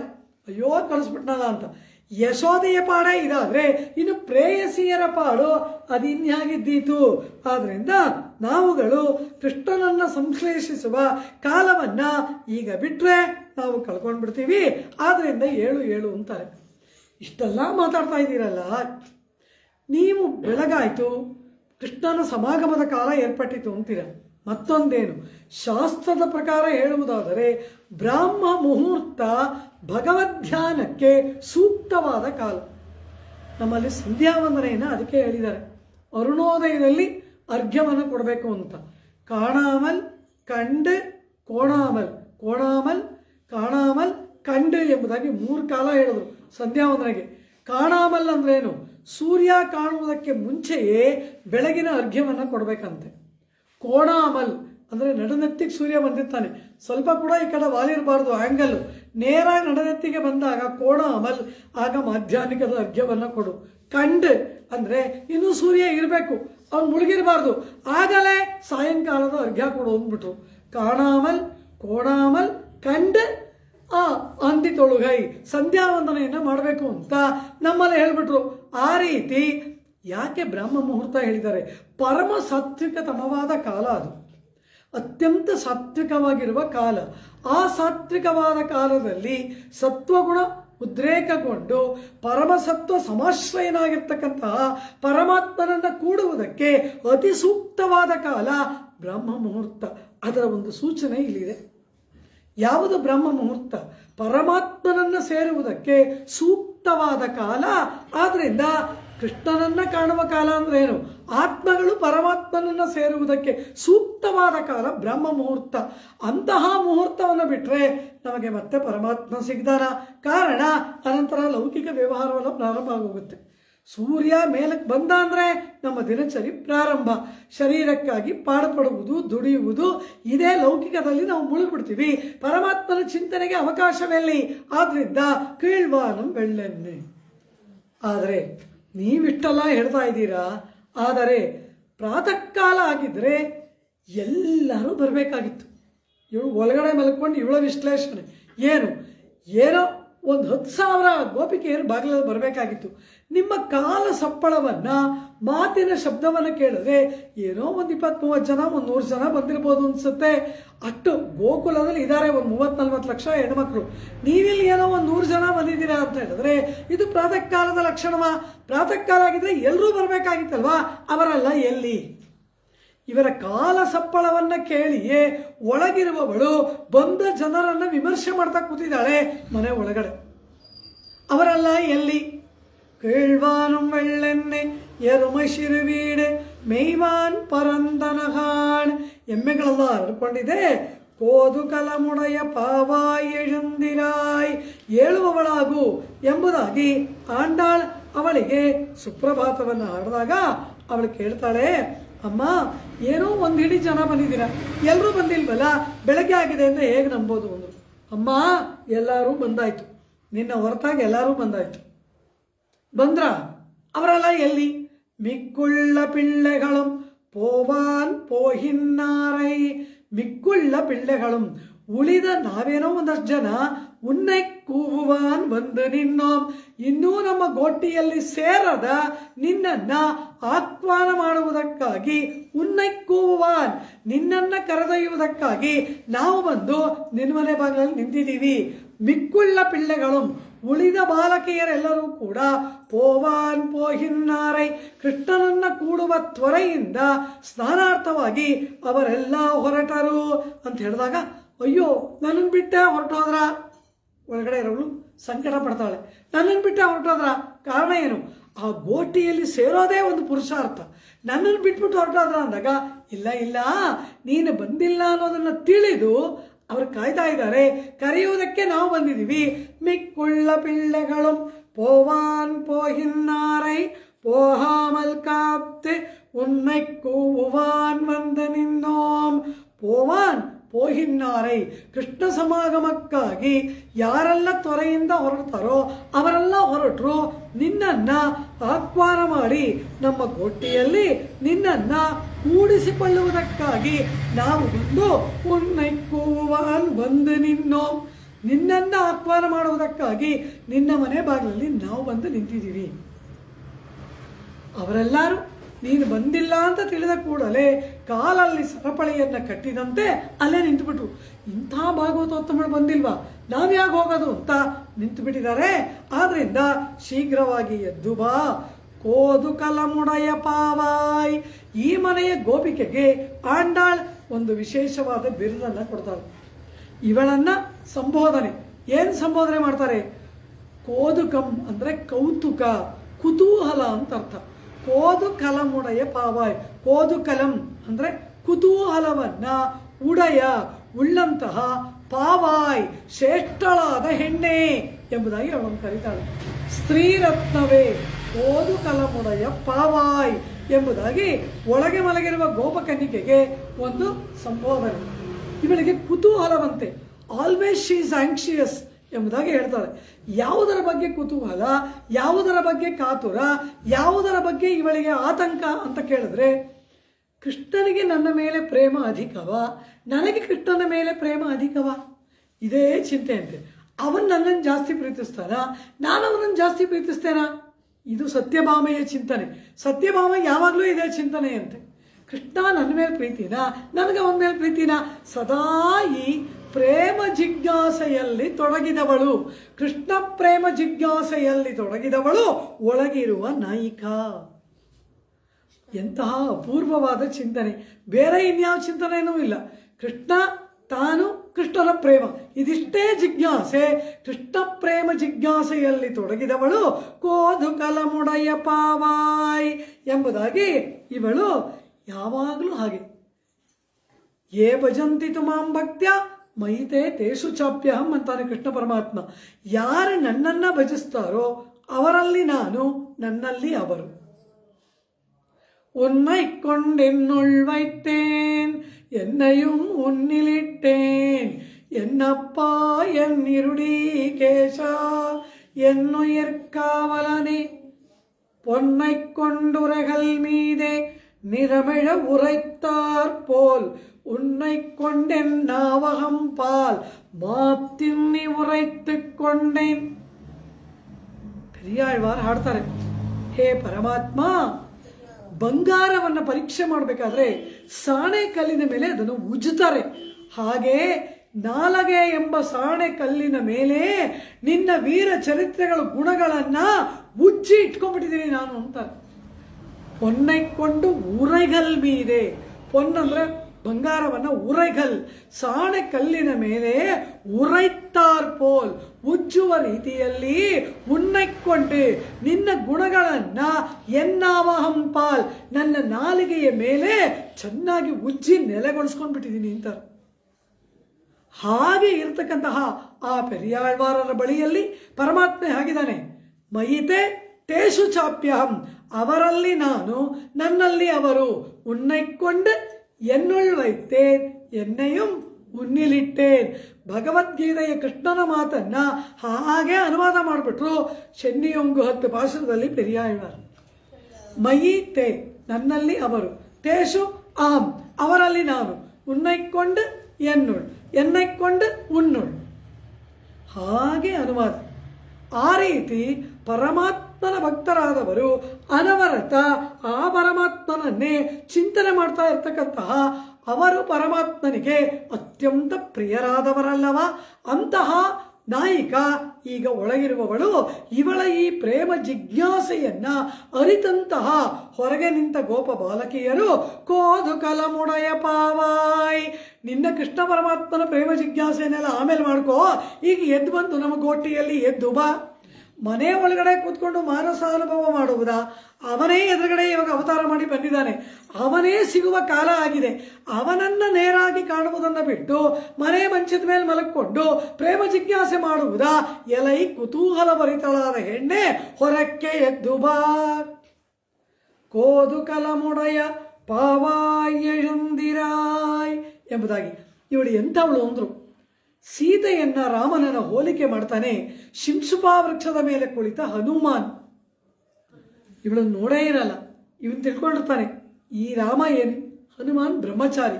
ಹೆಣ್ಣಿನ ಬಗ್ಗೆ ಅವನಿಗೇನು ಗೊತ್ತು? ಪ್ರೀತಿ, ಪ್ರೇಮ, ಶೃಂಗಾರ ಅದೆಲ್ಲ ಹನುಮಾನ್ಗೆ ಅನುಭವ ಇಲ್ಲ. ಅವನೇ ತಿಳ್ಕೊಡ್ತಾನೆ. ಈ ರಾಮ ಮಹಾವೀರ, ಮಹಾಶೂರ, ಪರಾಕ್ರಮಶಾಲಿ. ಆದರೆ ಏನು, ಚೀಚಿ, ಒಂದು ಹೆಣ್ಣಿಗೋಸ್ಕರ ಹೀಗೆ ಅಳೋದ? ಇದು ರಾಮನ ಬಗ್ಗೆ ಒಂದು ಅಭಿಪ್ರಾಯ ಹನುಮಾನನಿಗೆ. ಇಷ್ಟೆಲ್ಲ ಶೂರ, ಇಕ್ಷ್ವಾಕು ಕುಲತಿಲಕನಾದ ದಶರಥ ಚಕ್ರವರ್ತಿಯ ಮಗ, ಇವನು ಒಂದು ಹೆಣ್ಣಿಗೋಸ್ಕರ ಹೀಗೆ ಅಳೋದ? ಛೇ, ಏನೇ ಶೌರ್ಯ ಪರಾಕ್ರಮ ಇದ್ರು ಒಂದು ಹೆಣ್ಣಿಗೋಸ್ಕರ ಹೀಗೆಲ್ಲ ಆಡಬಾರ್ದಪ್ಪ, ಆ ಸೀತೆಗೋಸ್ಕರ ಹೀಗೆ ಆಡೋದ ಎಂಬುದು ಹನುಮಾನನ ಅಭಿಪ್ರಾಯ. ಆದರೆ ಲಂಕಾನಗರದ ಅಶೋಕವನಕ್ಕೆ ಬಂದು ಶಿಂಶುಭಾ ವೃಕ್ಷದ ಮೇಲೆ ಕುಳಿತು ಸೀತೆಯನ್ನ ಕಂಡಾಗ ಹನುಮಾನ್ಗೇನನ್ನಿಸ್ತು? ಈ ದೇವಿಯನ್ನ ಬಿಟ್ಟು ರಾಮ ಬದುಕಿರುವುದೇ ಅಪರಾಧ, ರಾಮ ಬದುಕಿರೋದೇ ಅಪರಾಧ ಅಂತಾನಂತೆ. ರಾಮ ಬದುಕಿದಾನಲ್ಲ ಇನ್ನ, ಅದು ಹೇಗೆ? ಶೋಕೇನ ನ ಅವಸೀದತಿ. ಈ ರಾಮ ಶೋಕದಿಂದ ಇನ್ನೂ ನಾಶ ಆಗದೆ ಇದ್ದಾನಲ್ಲ. ಈ ದೇವಿಯನ್ನು ನೋಡಿದ್ರೆ ಹಾಗನ್ಸುತ್ತೆ. ಅಂಥ ಒಂದು ದೇವಿ ಅವಳು ಸೀತಾ. ಅವಳನ್ನು ನೋಡಿದಾಗ ಅವನೇನು ಹೇಳ್ತಾನೆ? ತುಲ್ಯಶೀಲ ವಯೋವೃತ್ತ ತುಲ್ಯಾಭಿಜನ ಲಕ್ಷಣ. ಎಲ್ಲದರಲ್ಲಿ ರಾಮನಿಗೆ ಈಡು ಜೋಡಾಗಿ ಇರುವವಳು. ಅಲ್ಲ, ರಾಮನನ್ನ ಮೀರಿಸಿದವಳು. ಹೀಗೆ ರಾಘವೋರ್ಹತಿ ವೈದೇಹಿ ತಂಚೇಯಂ ಅಸಿತೇಕ್ಷಣ. ಇವಳ ಆ ಕಣ್ಣುಗಳ ನೇತ್ರ ಸೌಂದರ್ಯವನ್ನ ರಾಮನಿಗೆ ಈಡು ಜೋಡಾದವಳು, ಎಲ್ಲದರಲ್ಲಿ ರಾಮನಿಗೆ ಅನುರೂಪಳಾದವಳು ಅಂತೇಳಿ ಇವಳನ್ನ ಬಿಟ್ಟಿದ್ದು ರಾಮ. ಅವನ ಶರೀರ ಇನ್ನೂ ರಾಮ ಧಾರಣೆ ಮಾಡಿದಾನಲ್ಲ. ಅದು ಹೇಗೆ ರಾಮ ಧಾರಣೆ ಮಾಡಿದ್ದಾನೆ? ಇವಳನ್ನ ವಿರಹ ಏರ್ಪಟ್ಟ ಕೂಡಲೇ ರಾಮನಿಗೆ ಪ್ರಾಣ ಹೋಗದೆ ರಾಮ ಬದುಕಿರೋದೇ ಹೆಚ್ಚು ಅನ್ನೋ ತೀರ್ಮಾನಕ್ಕೆ ಬಂದ್ಬಿಟ್ಟ. ಸೀತೆಯನ್ನ ಕಾಣುವ ತನಕ ಆ ಅಭಿಪ್ರಾಯ. ಕಂಡ ಮೇಲೆ ದುಷ್ಕರಂ ಕೃತವಾನ್ ರಾಮ. ಈ ರಾಮ ಎಂಥ ದುಷ್ಕರವಾದ ಕಾರ್ಯವನ್ನು ಮಾಡ್ತಾ ಇದ್ದಾನೆ. ಏನು ದುಷ್ಕರವಾದ ಕಾರ್ಯ? ಆತ್ಮವನ್ನು ಶರೀರದಲ್ಲಿ ಧಾರಣೆ ಮಾಡಿರೋದೇ ದುಷ್ಕರವಾದ ಕಾರ್ಯ. ಅದ್ಯಾಕೆ ಬದುಕಿದಾನೆ ರಾಮ ಅಂತಾನೆ ಹನುಮಾನ್. ಆ ರೀತಿ ಇರುವವಳು ಒಳಗಿರುವ ಗೋಪಿಕಾ. ಕೃಷ್ಣನಿಗೆ ಈಡು ಜೋಡಾದ ವಯಸ್ಸು, ಅನುರೂಪವಾದ ಸೌಂದರ್ಯ, ಅನುರೂಪವಾದ ಶೀಲ, ಅನುರೂಪವಾದ ಲಕ್ಷಣಗಳು. ಈ ರೀತಿ ತುಲ್ಯಶೀಲವಲೋ ವಯೋವೃತ್ತ ತುಲ್ಯಾಭಿಜನ ಲಕ್ಷಣ ಎಂಬಂತೆ ರಾಘವೋರ್ಹತಿ ವೈದೇಹಿಂ ಎಂದನಲ್ಲವ ಹನುಮಾನ್.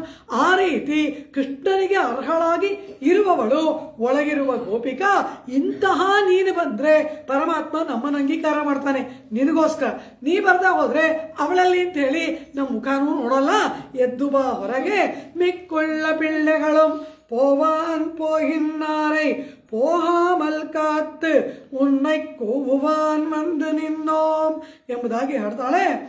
ಈಗ ಆ ಗೋಪಿಕೆಯನ್ನ ಪಾವಾಯಿ ಅಂತಾಳೆ, ಹೆಣ್ಣೆ ಅಂತಾಳೆ. ಹೆಣ್ಣನ್ನು ಹೆಣ್ಣೆ ಅಂತ ಕರೆದ್ರೆ ಏನರ್ಥ? ಪರಿಪೂರ್ಣ ಸ್ತ್ರೀ ಲಕ್ಷಣವನ್ನು ಉಳ್ಳವಳು ಅಂತ ಅರ್ಥ. ಒಂದು ಹೆಣ್ಣನ್ನು ನೋಡಿ ಹೆಣ್ಣೆ ಅಂದ್ರೆ ಏನು? 100% ಹೆಣ್ಣು ಅಂತ ಅರ್ಥ. ಅಂದ್ರೆ ಏನು?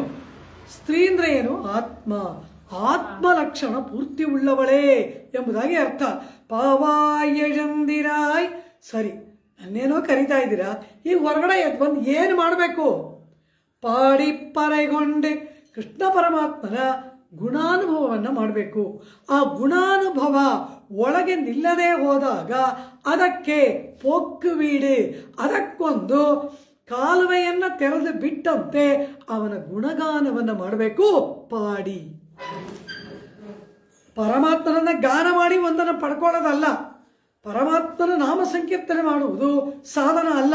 ನನಗೇನೋ ಒಂದು ಬೇಕು, ಅದಕ್ಕೆ ಸಹಸ್ರನಾಮ ಹೇಳ್ತೀನಿ. ನನಗೇನೋ ಒಂದು ಕೆಲಸ ಆಗಬೇಕು, ಅದಕ್ಕೆ ನಾಮ ಸಂಕೀರ್ತನೆ ಮಾಡಬೇಕು. ಅದು ಅತ್ಯಂತ ಅಸಖ್ಯ, ಜಿಗುಪ್ಸಾವಹ. ಏನು ಮಾಡಿದ್ರೂ ಅವನ ಕೈಂಕರ್ಯ ರೂಪವಾಗಿ ಮಾಡಬೇಕು. ನಾ ಇದನ್ನು ಮಾಡಿದ್ದೀನಿ, ನೀನು ಅದನ್ನು ಕೊಡು. ನಾನು ಇದನ್ನು ಕೊಡ್ತೀನಿ, ನೀನು ಅದನ್ನು ಕೊಡು. ನನಗೆ ಬೇಕಾದ ಕೊಡು. ನಾನು ತಿರುಪತಿಗೆ ಬಂದು ತಲೆಯಲ್ಲಿರೋ ಕೂದಲು ಕೊಡ್ತೀನಿ, ಮೊಟ್ಟೆ ಹಚ್ಚಿದ್ರೆ ತಲೆಯಲ್ಲಿರೋ ಕೂದಲು ಕೊಡ್ತೀನಿ ಅಂತಾನೆ, ತಲೆನೇ ಕೊಡ್ತೀನಿ ಅಂತಾನ? ಅದರಲ್ಲಿ ಒಂದು ಬುದ್ಧಿ ಏನು? ತಲೆ ಕೂದಲು ತಿರ್ಗಾ ಬೆಳೆಯುತ್ತೆ, ತಲೆ ತಿರ್ಗಾ ಬೆಳೆಯಲ್ಲ. ಅದರಲ್ಲಿ ಬೇರೆ ಒಂದು ಚಾಣಾಕ್ಷತನ. ಎಂಥ ವ್ಯಾಪಾರ ಪರಮಾತ್ಮನ ಜೊತೆಯಲ್ಲಿ! ಎಷ್ಟು ಅಸಹ್ಯ! ಆತ್ಮಸ್ವರೂಪಕ್ಕೆ ಇದು ಉಚಿತವ? ಅವನ ಸ್ವತ್ತಾದ ಆತ್ಮ, ಆತ್ಮವೇ ಅವನ ಸ್ವತ್ತು. ಅದರಲ್ಲಿ ನಾ ಇದನ್ನು ಕೊಡ್ತೀನಿ, ನೀ ಅದನ್ನು ಕೊಡು ಎಂಬ ವ್ಯಾಪಾರ ಎಷ್ಟು ಜಿಗುಪ್ಸಾವಹ, ಅಸಖ್ಯವಲ್ಲವ. ಏನು ಮಾಡಿದ್ರೂ ಕೂಡ ಅವನ ಕೈಂಕರ್ಯ ರೂಪವಾಗಿ ಮಾಡಬೇಕು, ಸಾಧನವಾಗಿ ಮಾಡಬಾರ್ದು. ಉಪಾಯವಾಗಿ, ಸಾಧನವಾಗಿ, ಪ್ರಾಪಕವಾಗಿ ಏನನ್ನೂ ಮಾಡಬಾರ್ದು. ಮಾಡುವುದೆಲ್ಲವನ್ನ ಅವನ ಕೈಂಕರ್ಯ ರೂಪವಾಗಿ ಮಾಡಬೇಕು. ಅದರಲ್ಲೂ ವಿಶೇಷವಾಗಿ ಪ್ರಪನ್ನನಾದವನಿಗೆ ಅವನೇ ಸಾಧನ. ಅವನೇ ಉಪಾಯ. ನಾವು ಮಾಡುವ ಯಾವ ಪ್ರಯತ್ನವೂ ಕೂಡ ಸಾಧನವಲ್ಲ, ಉಪಾಯ ಅಲ್ಲ. ಕಳೆವಾಯ್ ತುನ್ಬಂ ಕಳೆಯಾದ ಒழிವಾಯ್ ಕಳೆಗಣ್ ಮತ್ತಿಲೇನ್ ಎಂಬುದಾಗಿ ನಮ್ಮಾಳ್ವಾರ 6ನೇ ದಶಕದಲ್ಲಿ ಆಡ್ತಾರೆ. ಕಳೆವಾಯ್ ತುನ್ಬಂ, ನನಗೆ ಎಷ್ಟೋ ಕಷ್ಟ ಕೋಟಲೆಗಳು, ಸಂಸಾರದಲ್ಲಿ ಬಿದ್ದಿರೋದೇ ದೊಡ್ಡ ಕಷ್ಟ, ಈ ಶರೀರವೇ ಎಲ್ಲಕ್ಕಿಂತ ದೊಡ್ಡ ಕಷ್ಟ. ಈ ತುನ್ಬಂ, ಈ ದುಃಖ ಯಾತನೆಗಳನ್ನು ಕಳೆವಾಯ್, ಬೇಕಾದರೆ ನೀನು ಕಳೆ, ಬೇಕಾದರೆ ಇದನ್ನೆಲ್ಲ ನಾಶ ಮಾಡೋದು ನನ್ನ ದುಃಖವನ್ನು. ಕಳೆಯಾದ ಒಳಿವಾಯ್, ನನ್ನ ಸಂಕಟ ಕಳೆಯಲ್ವಾ, ಏನಾದರೂ ಮಾಡ್ಕೊಂಡು ಹೋಗು. ಕಳೆಯಾದ ಒಳಿವಾಯ್, ಪರಮಾತ್ಮನಿಗೆ ಹೇಳ್ತಾರೆ, ನನ್ನ ಈ ತುಂಬ ಕಟ್ಟ ವ್ಯಸನಗಳನ್ನೆಲ್ಲ ಕಳಿತೀಯಾ, ಕಳೆಯಲ್ವಾ, ಏನಾದರೂ ಮಾಡ್ಕೊಂಡು ಹೋಗು. ಆದರೆ ಕಳೆಕಣ್ ಮತ್ತಿಲೆ, ಈ ದುಃಖವನ್ನು ಕಳೆಯುವುದಕ್ಕೆ ನಿನ್ನ ಹೊರತಾಗಿ ಮತ್ತೊಬ್ಬರನ್ನ ನಾನು ಕಂಡಿಲ್ಲ ಎಂಬುದಾಗಿ ಅನನ್ಯ ಗತಿತ್ವವನ್ನ ಅವರು ನಿರೂಪಣೆ ಮಾಡ್ತಾರಲ್ಲವಾ. ಇಂತಹ ಆಕಿಂಚನ್ಯ ಅನನ್ಯ ಗತಿತ್ವಗಳು ಏನು ಉಂಟೋ ಆ ರೀತಿಯಾಗಿ ಇರುವುದೇ ಆತ್ಮನ ಲಕ್ಷಣ. ಪಾಡಿ ಪರೆಗೊಂಡು ಅಂತಾಳೆ. ಅಂದ್ರೆ ಏನು? ಪಾಡಿ ಪರಮಾತ್ಮನ ನಾಮ ಸಂಕೀರ್ತನೆಯನ್ನು ಮಾಡಿ ಪರೈ ನಮಗೆ ಬೇಕಾದ ಪುರುಷಾರ್ಥವನ್ನ ಪಡೆಯಬೇಕಲ್ಲವಾ ಅಂದ್ರು. ಪಾಡಿ ಪರೆಗೊಂಡು ಅಂದ್ರೇನು? ಹಾಡುವುದು ಸಾಧನ ಅಲ್ಲ. ಕೈಂಕರ್ಯ ರೂಪವಾಗಿ ನಾವು ಗಾನ ಮಾಡಿದ್ರೆ ಪರಮಾತ್ಮ ಕೃಪೆಯಿಂದ ನಮ್ಮ ಪುಣ್ಯ ಪಾಪಗಳನ್ನು ಕಳೆದು ಅವನ ಕೈಂಕರ್ಯವನ್ನ, ಪರೈ ಅಂದ್ರೇನು? ಪರಮಾತ್ಮನ ಚರಣಾರವಿಂದಗಳ ಕೈಂಕರ್ಯವೇ ಆಂಡಾಳ್ ಬಯಸುವ ಪರೈ. ಅದನ್ನ ಪರಮಾತ್ಮ ಕೊಡ್ತಾನೆ, ನಾವದನ್ನ ಪಡ್ಕೊಳ್ಬೇಕಲ್ವಾ. ಹೇಳುವವಳಾಗು. ಇದಕ್ಕೆ ಮುಂಚೆ ಕೃಷ್ಣ ಎಲ್ಲೋ, ಗೋಪಿಕೆಯರಿಯಲ್ಲೋ ಪರಸ್ಪರ ಸಮಾಗಮವೇ ಇಲ್ಲ. ಈಗ ಅವನನ್ನು ಗಾನ ಮಾಡಿ ಕಂಡು ಅವನ ಸಮಾಗಮ ಮಾಡತಕ್ಕಂತಹ ಆ ಪರೈ ಪುರುಷಾರ್ಥ ಸಿಗುವ ಕಾಲ ಏರ್ಪಟ್ಟಿದೆ. ಹೇಳುವವಳಾಗು ಪಾಡಿ ಪರೆಗೊಂಡೆ ಕೇಳ್ವಾನು வெள்ளெண்ணையரமை சிறுவீடு மெய்வான் பரந்தனகாள் மிக்குள்ள பிள்ளைகளும் போவான் போகின்னாரை போகாமல் காத்து உன்னை கூவுவான் வந்து நின்னோம் கோது கலமுடைய பாவாய் எழுந்திராய் ಪಾಡಿಪ್ಪರೆಗೊಂಡು. ಒಳಗೆ ಮಲಗಿರೋಳು ಹೇಳ್ತಾಳೆ, ಗೋದೆ ನೀನೇನೋ ಬೆಳಗಿನ ಜಾವ ಕೃಷ್ಣ ಸಿಗ್ತಾನೆ, ಹೋಗ್ಬಿಡ್ಬೇಕು, ಆಲಿಂಗನ ಮಾಡಿಬಿಡ್ಬೇಕು, ಕೃಷ್ಣ ಸಮಾಗಮ, ಕೃಷ್ಣ ಸಂಶ್ಲೇಷ, ಕೃಷ್ಣ ಲಾಭ ಎಲ್ಲ ಹೇಳ್ತಾ ಇದೆಯಾ. ಆದರೆ ಕೃಷ್ಣ ಈಗ ಇಲ್ಲಿದ್ದಾನ? ಇಲ್ಲಿ ಇಲ್ವಲ್ಲ ಕೃಷ್ಣ. ಕೃಷ್ಣ ಗೋಕುಲದಲ್ಲಿದ್ದಾನ, ಕೃಷ್ಣ ಬೃಂದಾವನದಲ್ಲಿದ್ದಾನ. ಹೆಂಗೆ ಶನ್ರಾನ್? ಕೃಷ್ಣ ಎಲ್ಲಿಗೆ ಹೋದ? ಕೃಷ್ಣ ಗೋಕುಲದಲ್ಲಿ ಇಲ್ವಲ್ಲ. ಎಲ್ಲಿಗೆ ಹೋದ? ಅಕ್ರೂರನ ರಥದಲ್ಲಿ ಕುಳಿತು ಮಥುರಾ ನಗರಕ್ಕೆ ಹೊರಟೋದನಲ್ಲ. ರಾಸಕ್ರೀಡೆ, ಗೋವರ್ಧನೋದ್ಧಾರಣ, ಆ ಶಂಖಚೂಡನನ್ನ ನಿರಸನ, ಇದಾದ ಮೇಲೆ ಅಕ್ರೂರ ಬರ್ತಾನೆ. ಕಂಸ ಅಕ್ರೂರನನ್ನು ಕಳಿಸ್ತಾನೆ. ಗೋಕುಲಕ್ಕೆ ಹೋಗಿ ಆ ಮಥುರಾ ನಗರದಲ್ಲಿ ಒಂದು ಧನುರ್ಯಾಗ. ಧನುರ್ಯಾಗ ಅಂದ್ರೇನು? Sports meet. ಒಂದು ಸ್ಪೋರ್ಟ್ಸ್ ಮೀಟ್ಸ್, ಈಗ ಒಲಿಂಪಿಕ್ಸ್ ಎಲ್ಲ ನಡೆಯುತ್ತೆ ನೋಡಿ, ಹಾಗೆ ಆ ಕಾಲದಲ್ಲಿ ಆ ರಾಜನ ಆಸ್ಥಾನದಲ್ಲಿ ಒಂದು ಸ್ಪೋರ್ಟ್ಸ್ ಮೀಟ್. ಎಲ್ಲ ಬಾಲಕರು ಅವರ ಧನುರ್ವಿದ್ಯೆ, ಮಲ್ಲವಿದ್ಯೆ, ಆ ಕತ್ತಿ ವರಸೆ ಇದೆಲ್ಲವನ್ನ ಪ್ರದರ್ಶನ ಮಾಡ್ತಕ್ಕಂತಹ ಒಂದು ಕ್ರೀಡಾಕೂಟ, ಅದೇ ಧನುರ್ಯಾಗ. ಆ ಧನುಸ್ಸಿಗೆ ಪೂಜೆ ಮಾಡಿ ಪ್ರಾರಂಭ ಮಾಡ್ತಾರೆ, ಧನುರ್ಯಾಗ ಅಂತ. ಆ ಧನುರ್ಯಾಗಕ್ಕೆ ಕೃಷ್ಣ ಬಲರಾಮರನ್ನ ಕರೆದು ತರುವುದಕ್ಕಾಗಿ ಅಕ್ರೂರನನ್ನ ಆ ಕಂಸ ಕಳಿಸಿದನಲ್ಲವಾ. ಆ ಅಕ್ರೂರನ ರಥದಲ್ಲಿ ಕುಳಿತು ಇವರೆಲ್ಲ ಮಥುರಾ ನಗರಕ್ಕೆ ಹೊರಟೋದ್ರಲ್ಲ. ಗೋಪಿಕೆಯರು ಹೇಳ್ತಾರಂತೆ, ಇವನು ಯಾರು ಅಕ್ರೂರ ಅಂತ ಹೆಸರಿಟ್ರು? ಇವನು ಮಹಾಕ್ರೂರಿ ಅಂತಾರಂತೆ. ಅಕ್ರೂರ ಅಂದ್ರೆ ಏನು? ಕ್ರೌರ್ಯವೇ ಇಲ್ಲದವನು ಅಂತ ಅರ್ಥ. ಆದರೆ ಗೋಪಿಕೆಯರು ಹೇಳ್ತಾರಂತೆ, ಅಕ್ರೂರ ಕ್ರೂರ ಹೃದಯ ಕಥಂ ಚೋದಯತೆ ಹಯ. ಅಯ್ಯಯ್ಯೋ, ಏನು ವೇಗವಾಗಿ ಕುದುರೆಗಳನ್ನು ಓಡಿಸ್ತಾ ಇದ್ದಾನೆ. ಕೃಷ್ಣನ ರಥ ನಿಧಾನವಾಗಾದರೂ ಹೋದರೆ ಇನ್ನು ಸ್ವಲ್ಪ ಹೊತ್ತು ಕೃಷ್ಣನನ್ನು ನಾವು ನೋಡ್ಬೋದು.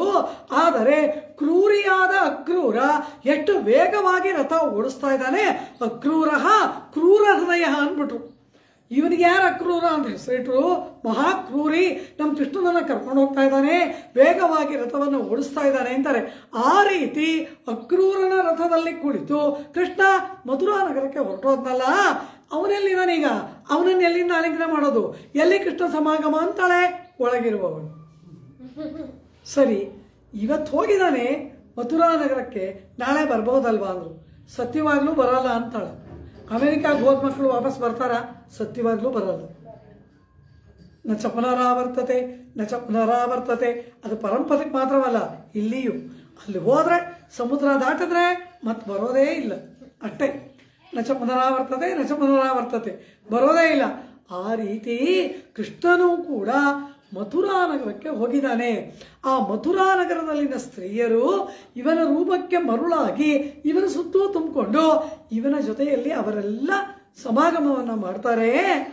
ಆ ಕೃಷ್ಣ ಆ ನಗರದಲ್ಲಿ ಇರ್ತಕ್ಕಂತಹ ಹೈಲಿ ಸೊಫಿಸ್ಟಿಕೇಟೆಡ್, ಫ್ಯಾಷನಬಲ್, ಕಲ್ಚರ್ಡ್ ಆ ಹೆಣ್ಮಕ್ಳನ್ನ ನೋಡಿದ ಮೇಲೆ ಈ ಹಳ್ಳಿ ಹುಡುಗಿರ ಜ್ಞಾಪಕ ಬರುತ್ತಾ? ಸತ್ಯವಾಗಲೂ ಅವನು ಬರೋಲ್ಲ ಅಂತಾಳೆ ಒಳಗೆ ಮಲಗಿರುವವಳು. ಇದನ್ನ ನಾ ಹೇಳ್ತಾ ಇಲ್ಲ, ಪರಾಶರ ಮಹರ್ಷಿಗಳು ವಿಷ್ಣು ಪುರಾಣದಲ್ಲಿ ಹೇಳ್ತಾ ಇದ್ದಾರೆ.